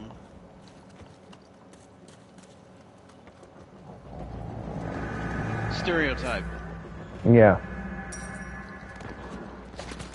You don't want to be stereotyped, but yet you want everybody to think and do things the same way. Right. Like make it make sense. Yeah. It's kind of like how sometimes, like, there's always this, like, mentality, too, of people being like, if they are, say, poor, and they're like, man, I gotta, get good at this, or I'm gonna get, my education, and I'm gonna get out of here, and I'm gonna get out of the ghetto or whatever, right? And then when that's like but that's their whole like goal, right? A lot of people, right? But then once, if they put their mind to it and work hard and whatnot, and they actually do it, then all of a sudden, even though they came from that same neighborhood by the people that are still there, they'll be like, oh man, that guy, he's a sellout or whatever, Yeah, and it's like, what? What are you talking about? You're just mad because he did what you said you were going to do, but you didn't do it. And he did.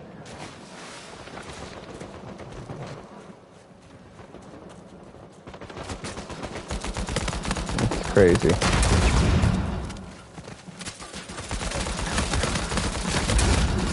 Yeah. Nice. Whoop.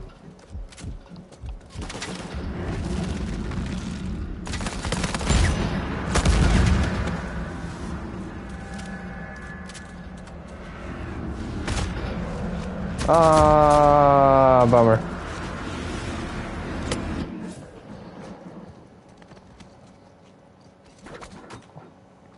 That also, like, really surprises me too. Of like, how do some people like are able to, like,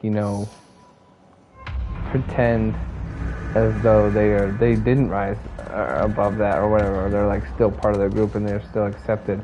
So like a good example, and then are way far removed from anything of where they came from. So like a good example would be like, say, Jay-Z and Beyonce, right, who are like literally billionaires, right? But you don't see anybody going and attacking Jay-Z and Beyonce for being too wealthy or not being able to relate to, the common man, right? Where at the same time now, with all the money that they have, that's the number one group of people that I can think of just off the top of my head of some of the people that, definitely you would think wouldn't be able to relate to the common, person. They got so much money. Their lifestyle is way different than anybody else's will probably ever be. Most people. It's propped up by society, socially. That's the problem. You have the right. Yet people. Go ahead. People don't see that as something wrong. That's that's how it should be.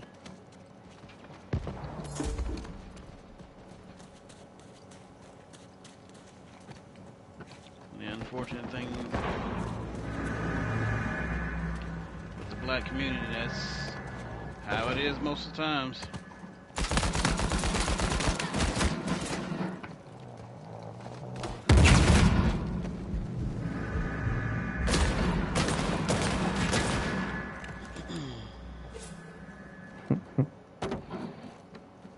So yeah, you can't tell them to have a mind of their own, because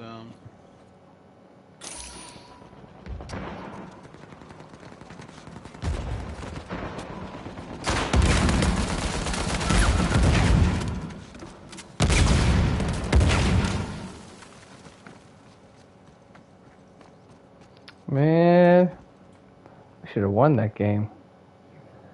should have.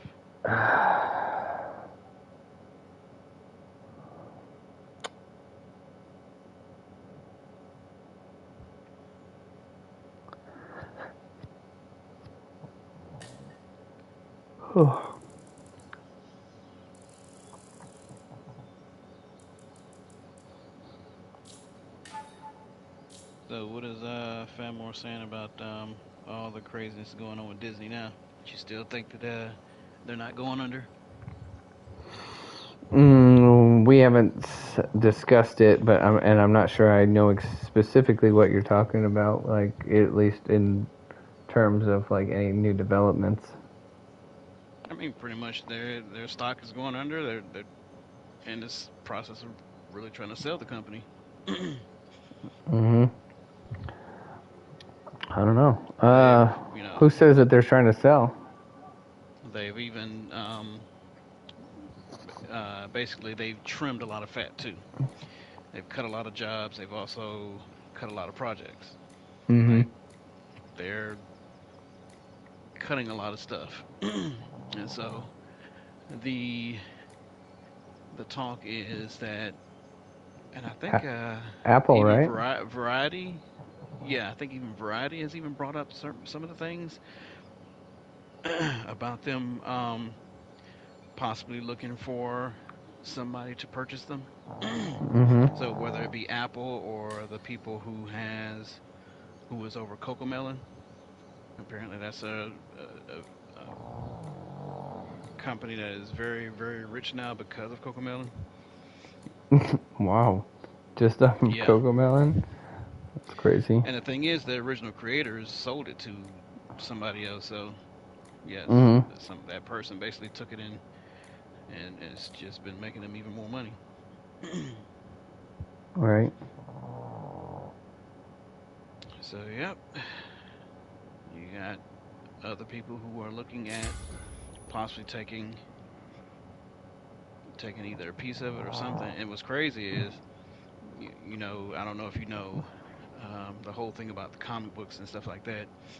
And Disney bought when they bought Marvel, and then they made Marvel Studios.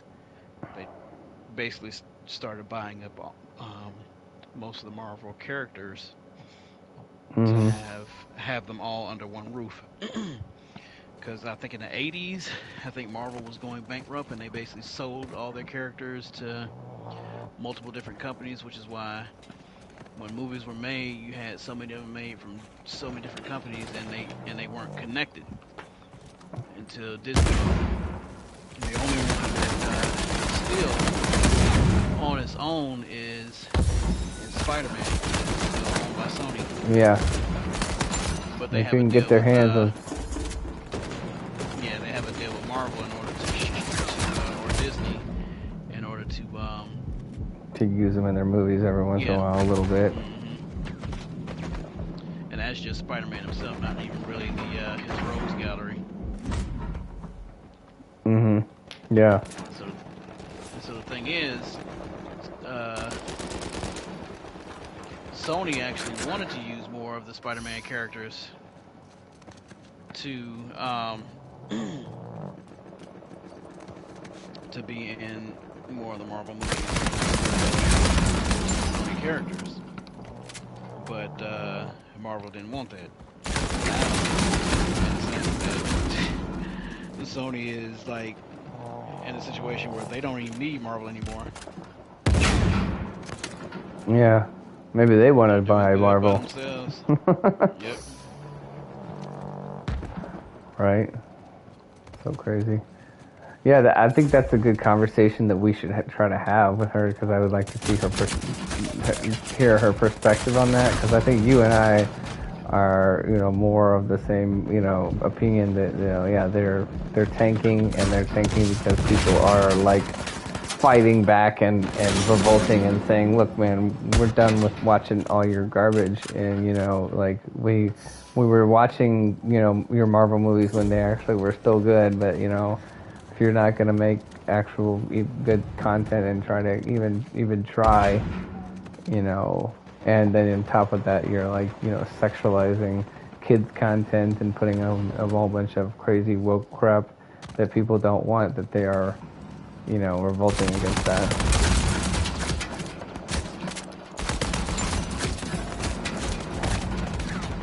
Where it really went downhill for them is that whole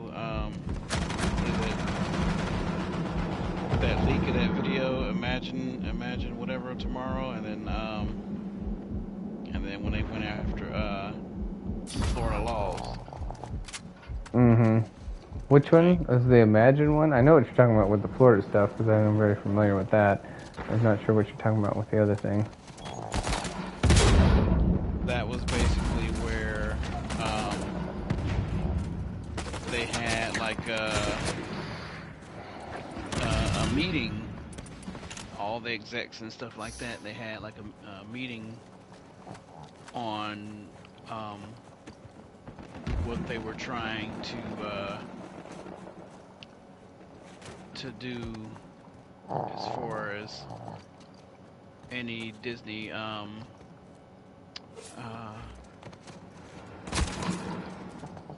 show, movie, whatever.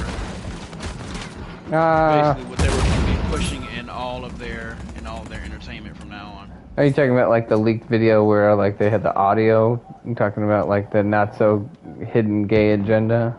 Is that what you're talking about? Yep. Yeah. No, yeah, that definitely did not help them for sure.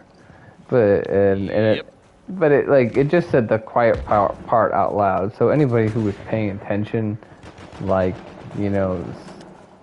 somebody like you, already knew that was happening, but the people who were sleeping on it, needed to hear it outright. Yep. Well, see, I mean, that's the issue with today, where the people, buying into narratives and basically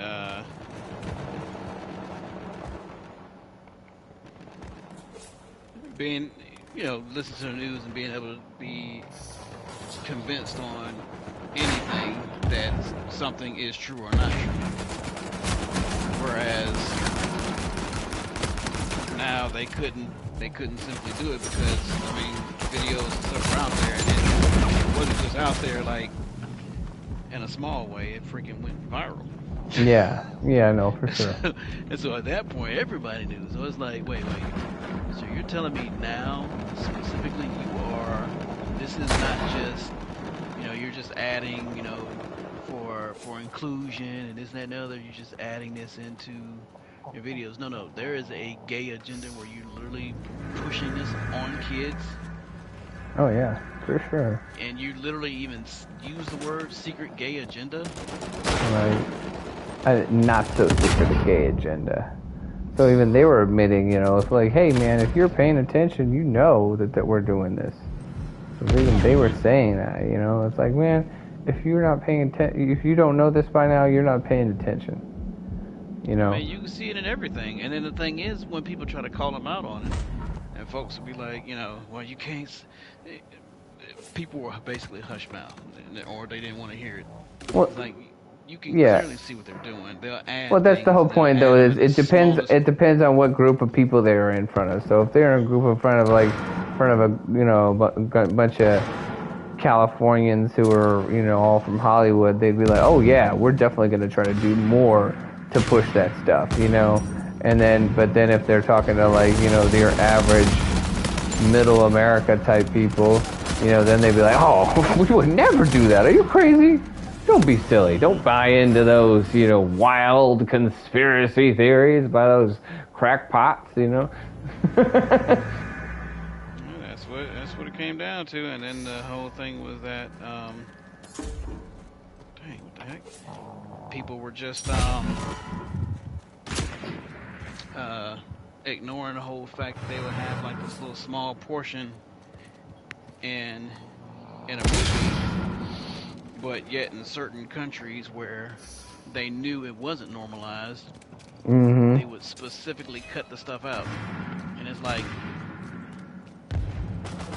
you didn't see you don't see you see it as a problem when it's not when inclusion and this and the other is not added in movies and TV here, but then all of a sudden when they're specifically adding it and taking it out based on the market that it is being sent to.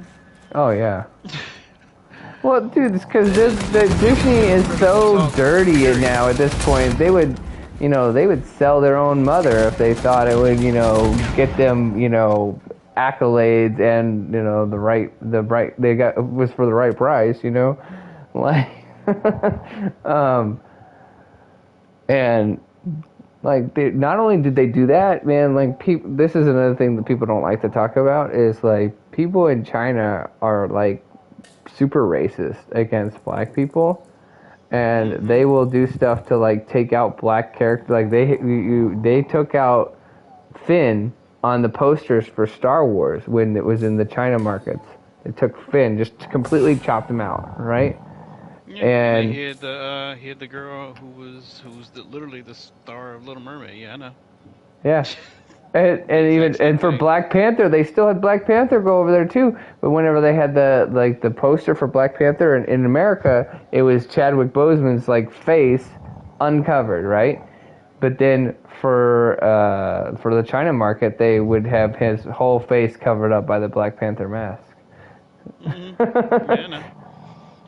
Trust me, So I again, completely it's know. like if you think that these people have any morals, it's like they're you should not, because they're terrible. They like I said, they will do anything just to either get the accolades that they want to get and to get the money that they're trying to get. But at the same time, sometimes now like it's almost kind of like a China thing. Social credit is had been almost more important to them even than money, but now that they're seeing that this is not a way that you can run a business and continue to stay in business. I mean, all these companies are finding it now problematic, and obviously it all stemmed from that whole Disney nonsense and then Bud Light. Mm-hmm. All it takes is for people to, and that's the problem that I have with society. You got too many people that are followers, don't think for themselves, and the only reason why this stuff is hitting as big as it is because something becomes viral and it becomes the big thing to do. Other than that, people, a lot of these folks wouldn't care less. Right.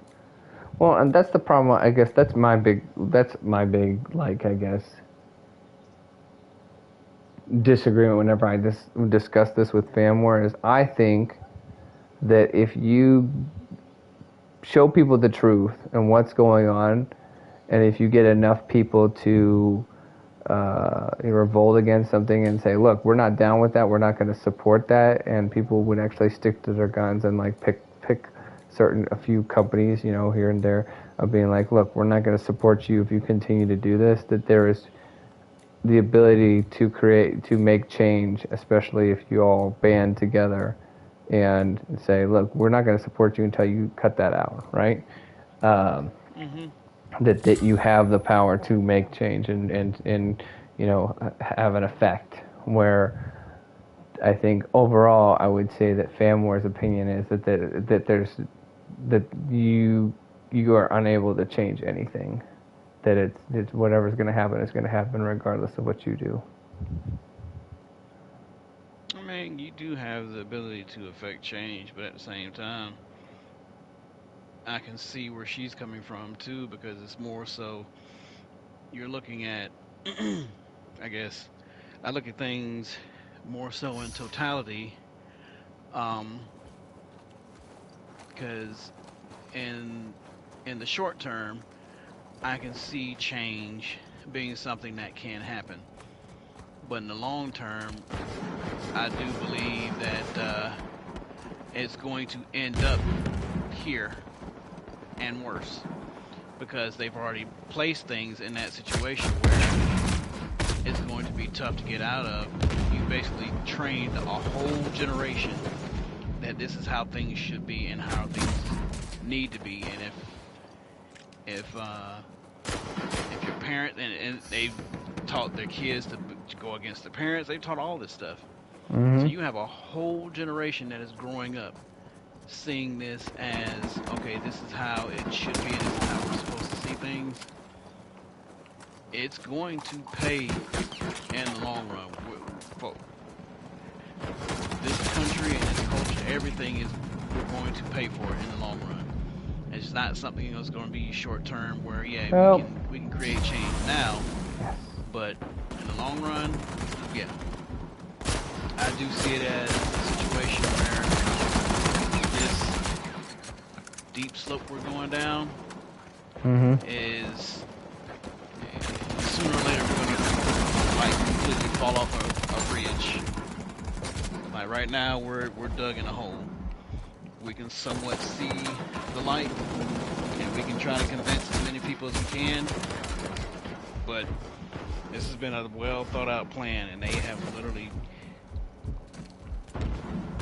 completely messed up a whole, because like, and it's so crazy too when you sit there and watch these videos of these kids, and the thing is we'll make fun of it and laugh at it because it's kind of stupid, Larry. You know, basic question that high schoolers or even young adults at this point can't even answer.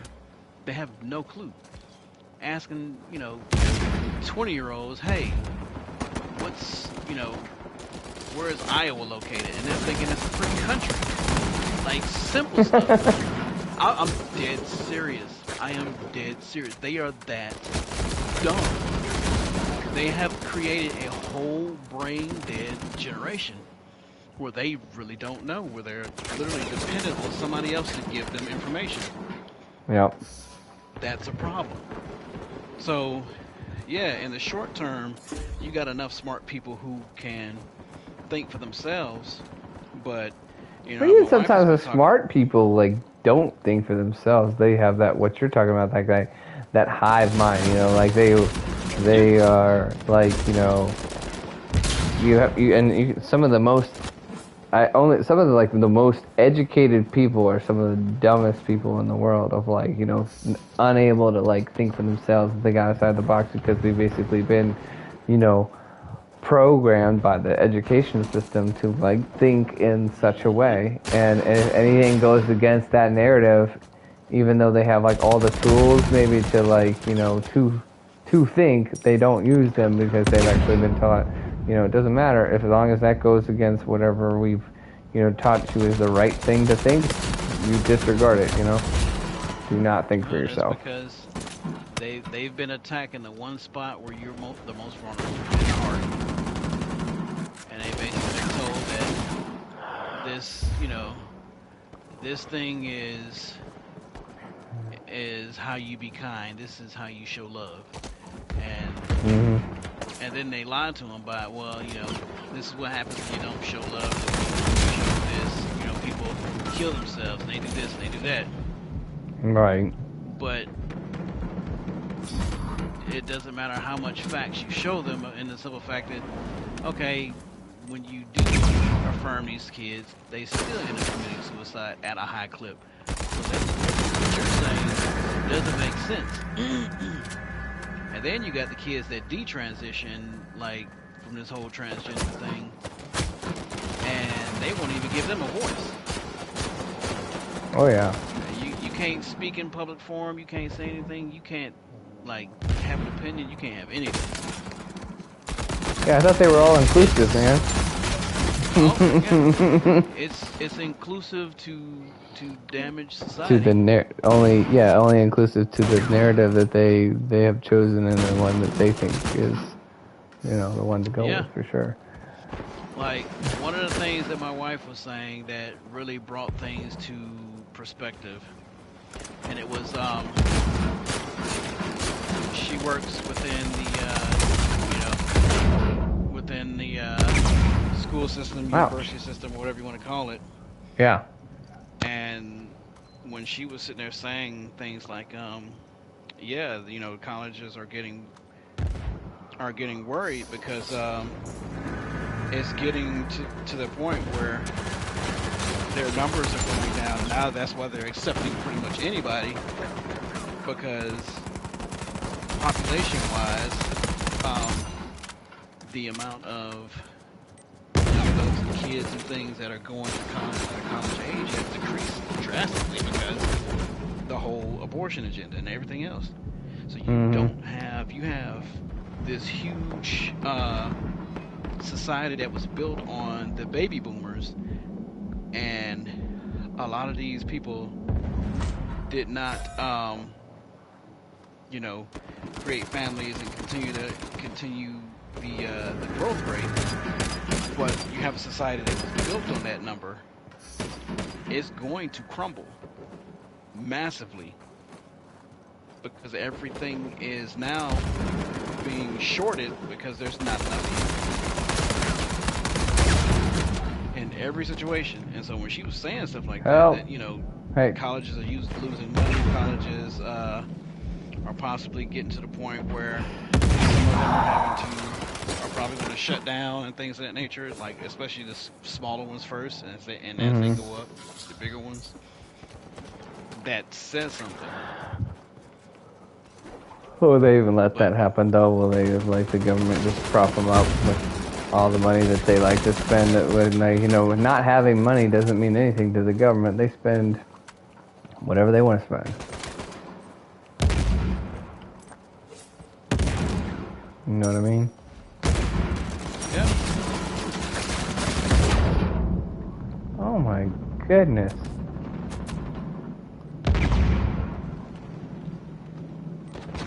Yeah. Oh yeah. Thank you. But yeah, oh my word. It's a society that's crumbling because of all the decisions that they've made throughout the generations. Yeah, well, you can't tell people that it's crumbling because they can't see it. They can't add it up. Then you got, what drives me crazy, family members who be like, yeah, I want the government to write me another check, I got that free money, got that, they offer more checks now, and it's like, do y'all understand how much that is destroyed? This is why we are in the situation we're in now. Right, You're steady destroying asking the for more economy. money and trying to do this and trying to, sign up for that to get more money. This is what is destroying the freaking country. Right, it No, it's destroys the not. I value mean, of the money that they're giving you too.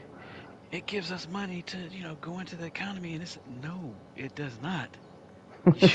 You clearly don't know economics. I mean, Yeah. at If all. America was a teenager, they would have been cut off a long time ago, man. Like, hey, give me your credit card. They don't have it in the first place. They're giving you stuff they don't have. Yeah. And the craziness of them talking about the economy is recovering. Is it recovering? To a certain Yeah. degree, because of the interest rate. They're raising the interest rate and they're taking the money out of everybody so that it decreases the amount of money that's in the economy. And clearly they're trying to do this to have it look decent before the election, so you have something that you can talk about. But Right. they're doing this now just to go back to the same situation they were in the first place, and then you're not paying attention to the whole idiocy of this world. They're telling you to your face, climate change is climate change that. So because of that, we need to get rid of fossil fuels. You Yeah. idiots, do you not understand the US dollar is a petrodollar? If you Right. get rid of fossil fuels, that completely tanks the dollar. Everything you got now is worthless. Yep. But you can't tell them that. Well, not only that, they're you just so do it like not only that, but like everything revolves around having cheap fuel. Like so, in other words, the more cheap fuel you have, the better the economy will be, guaranteed. Because if you have fuel, if you have affordable fuel, like especially if you had affordable fuel, created and produced in our own country, that A creates jobs, and then B is the least expensive, and C, if it only costs, if gas only costs like $2 at the pump, it's a cheaper for the stupid guy to, in the semi to bring your milk to you, dummy. So if you try to get rid of that stuff or inflate the prices and be like, well, we're going to push people into electric cars and we're going to make it really, unbeneficial for them to, really, they'll want to have electric cars of this and that. And it's like, okay, look, that's how you make everything expensive. Everything revolves around that. You idiot. What gets me is people who are like, well, why would America tank its own dollar? Why would they do, why would they do the country and this, that, and other? And you clearly aren't paying attention to what's going on. Because for one, it's not, you're talking about a country and not a wealthy society. And the thing is, what have they been doing this whole time anyway is, basically creating a slave class to pretty much do whatever it is they need them to do. Mm-hmm. They literally told you you're not going as far as like we said, own nothing and be happy. Mm-hmm. Socialism is basically everybody sharing the wealth of each other, but that is the wealth of the working class. Except for the wealth of the elites, yeah. Yeah, it's only for the working class. Ruled by the few. Yeah, the elites aren't sharing nothing. They're the stakeholders, and they literally told you in their meeting, the world is going to be owned by stakeholders. Like, how do y'all not see this or understand this and think that it's like something important? Oh, you know what, dude? I'm gonna kill you. You literally chased me this whole time so you can shoot me in the back with a shotgun and then taunt on me.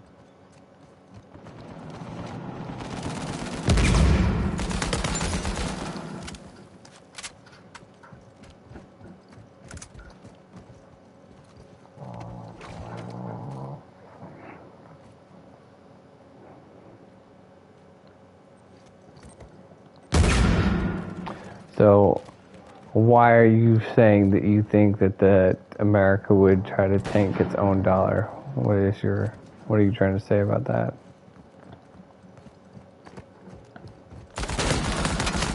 Well, for one, if you're trying to create a new currency and the rules behind that currency, what can't and all this other kind of stuff, you have to first basically take away all that wealth that the rest of the world has. Mm-hmm. Oh, shoot. This is taking away the wealth, and you also take away the way to... I mean, I'm not a gun enthusiast or somebody who really defends guns. Mm-hmm. I do understand the whole thing behind it. And this is why you have a twofold front. They're one, coming after your money, and two, coming after your guns. Mm-hmm. You have a society that literally lays down as completely obedient. When you go back and you start looking at the civilizations of the past, how they would have like the house on the hill, the kingdoms or whatever, everybody else stayed in that area, but they stayed in slums. And you had those who stayed on the hill. They're the ones who had all the good foods and everything else. Stuff like that. It was the poor folks Yeah. that had the garbage, and the rich folks that had the meats and the real foods. Yeah. This is the exact same thing. You got GMO foods that are created. You got stuff that's basically not natural, not good for you, that will basically kill a lot of people. But then you have the things that are good for you, priced to where folks can't afford it. Yeah. And then you take away their ability to earn money. So it's yeah, you're basically creating a whole society of slaves. Oh yeah. A lot of people talk about this and talk about like, you know, too of like, you know, the kind of like the welfare state and keeping like, you know, it's almost like it's like a plan to like, you know, keep black people and, you know, other people to like, you know, to get them to do whatever they want you to do. And so basically keeping them enslaved to doing whatever you want them to do for their politics, you know, as long as you promise to give them the stuff that keeps them happy enough to not leave the plantation, you know. Mm-hmm.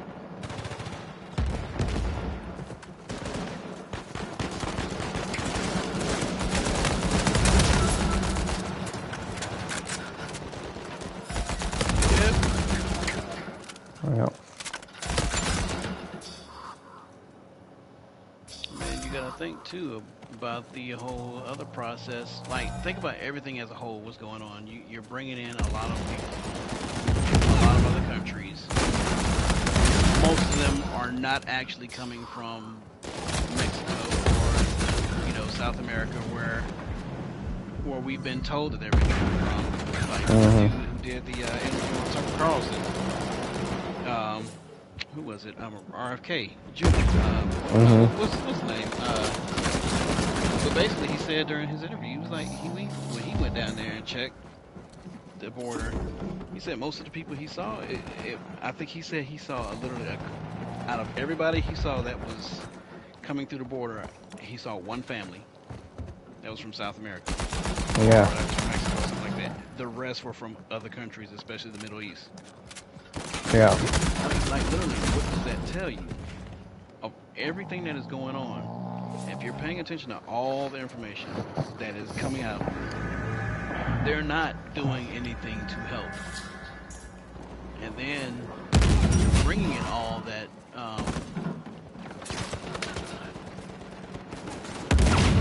when you're bringing in all the immigrants and things of that nature to completely mess up the system as well, that's not going to be something that's good. Right. Like, at all. No.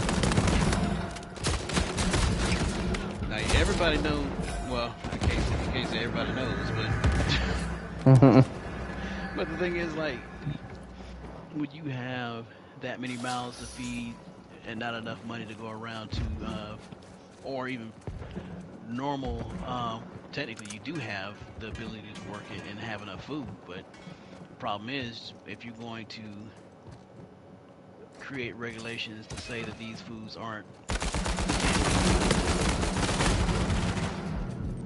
then yeah, you are going to decrease the foods.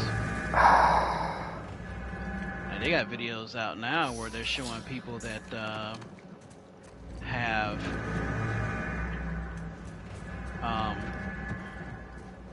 what is it? Ketchup from the same produced here in America, or you know, from the same company, Heinz or something like that. When it's here in the States, the ketchup has high fructose corn syrup, which is pretty much in almost every product in America.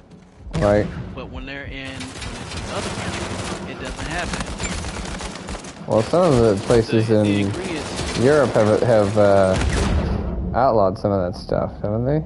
Yeah, most of the countries, yeah, it's illegal. Whatever we get here that's approved by the FDA is basically illegal in all of the countries, in most of the countries. And then you ask, like, when you're taking in all this information, what does it all lead to? you're sick. You're killing your own citizens. You're making them sick. You're taking away their financial wealth, and then you're making them um, Uh,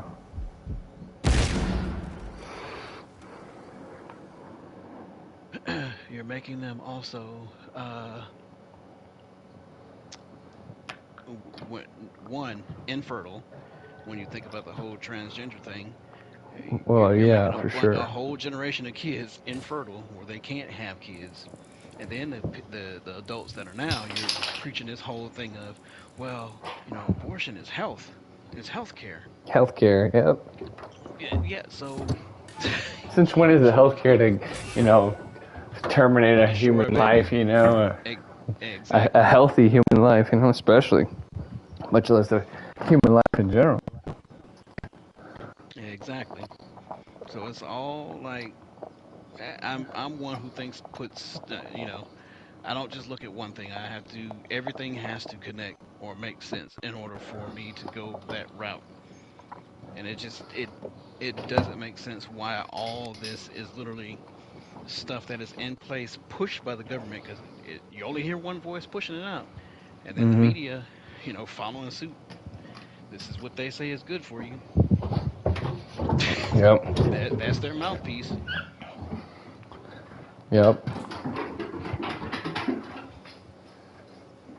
And now this whole thing with YouTube now with the WHO, where now you can't say anything outside of what they say is right or wrong medically, or they will take your whole video down and strike your whole channel down.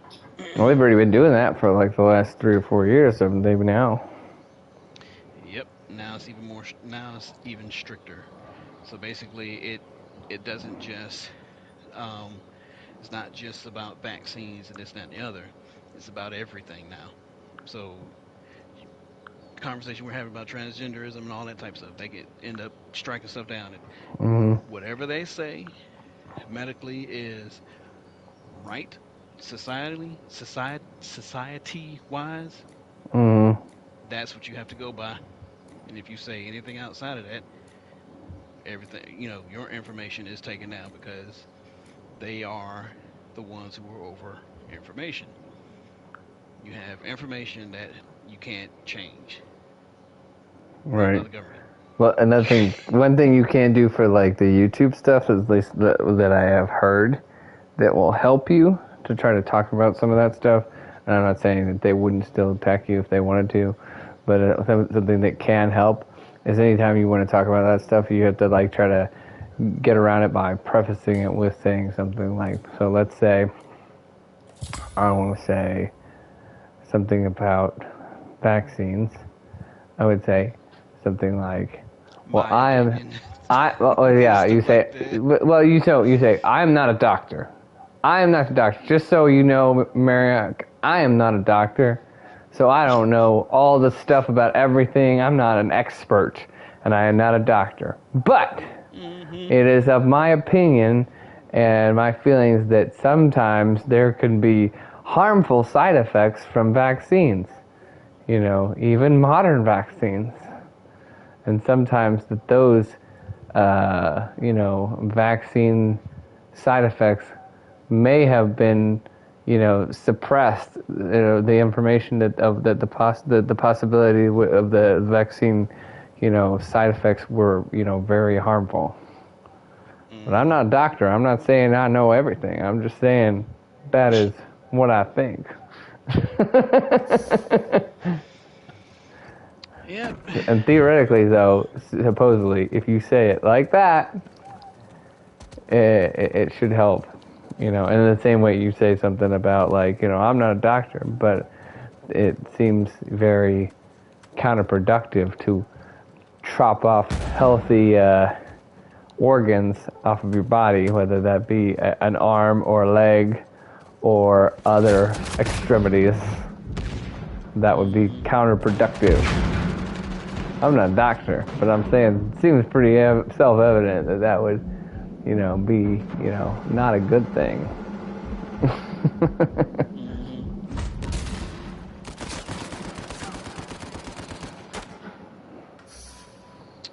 but then now, of course, they're saying because you know there's this whole thing where people are telling. Because I think we had the conversation when it came to cancer, and that might have been one of yours that got taken down. Why it got taken down? No, it could have been. But yeah, you have the conversations about cancer now. You can't say that you can't cure yourself by, you know, this or that, or you know, anything outside of taking radiation treatment, all that stuff, whatever the medical field says. It don't matter if you eat right or nothing. You can only get yourself radiated. That's it. That's the only way that you can help yourself. The only cure. Hey, if you got lucky. I thought cancer was already cured because I heard President Joe Biden tell me that we cured cancer as we know it. That was like his literal words. So cancer's not a big deal anymore because President Joe Biden says we have cured cancer as we know it. Whatever that means. Yep. All I know is you can't really say pretty much anything. And well, it wasn't me. That's what Joe Biden said. I didn't say it. Doggone well, there is no money in curing. Yeah, right.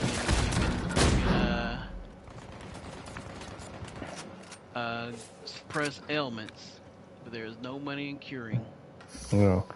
Well, in the same way, sometimes it's weird. It seems like there is not as much money in treating a sickness versus trying to create an inoculation or claiming that you have created an inoculation. And I'm not a doctor. I'm not saying that I know that for sure.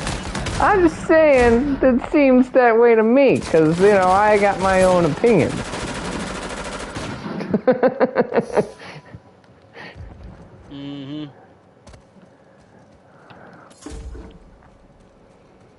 You know, I feel like it costs money probably to produce vaccines.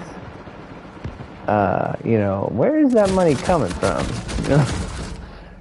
Because they always are like giving it away for free, you know. So if somebody's paying for it,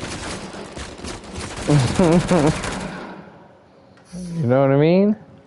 Yeah, of course. I mean, yeah, taxpayers are paying for it. That's right. Because I mean, you gotta think all the stuff that they do. They get tax money for this.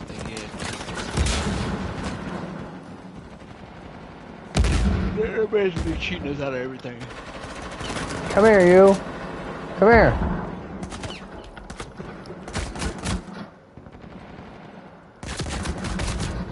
Oh, come on. Ah.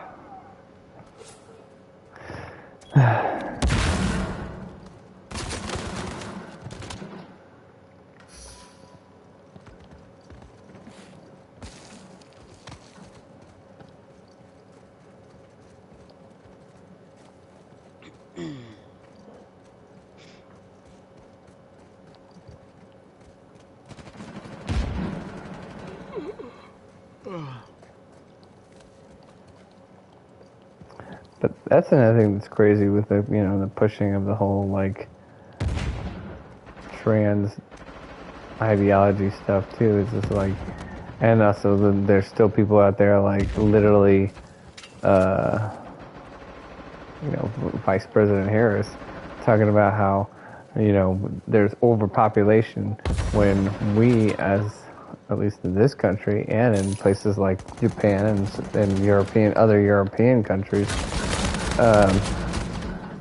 they're lying to you. Their real problem and our real problem is going to be the fact that we're not going to have enough people to sustain what we have already.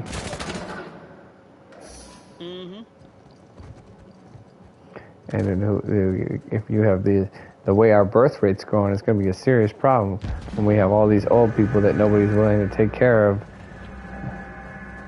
You know, and all the young, there's like, you know, old people outnumber the young people like 3 to 1. Yeah, but I think isn't that one that Obamacare covered, where basically like they would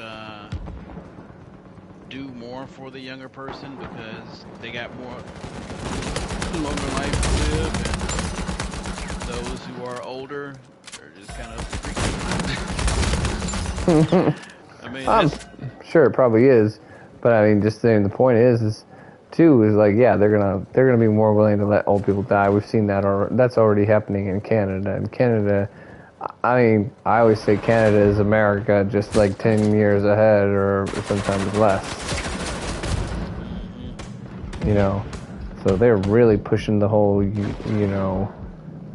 euthanasia stuff right now in Canada.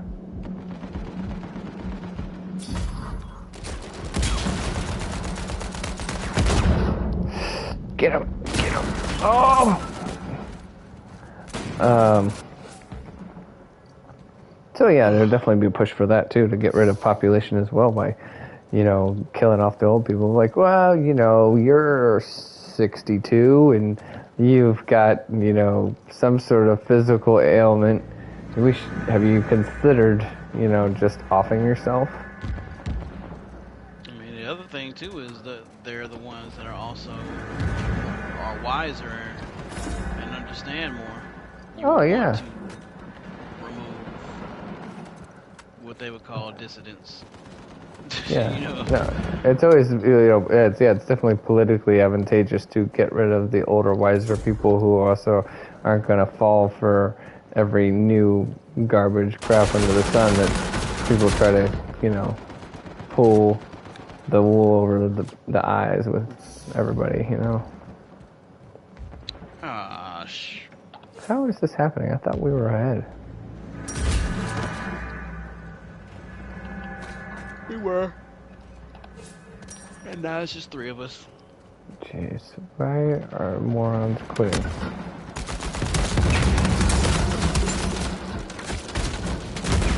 Dagnabbit! Wow, I am playing absolutely horrendous. I am sorry. I'm getting apparently too distracted by this conversation or something. This is not good.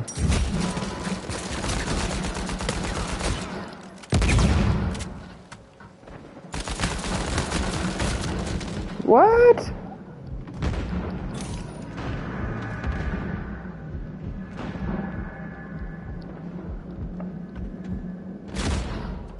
Wow. Ridiculous.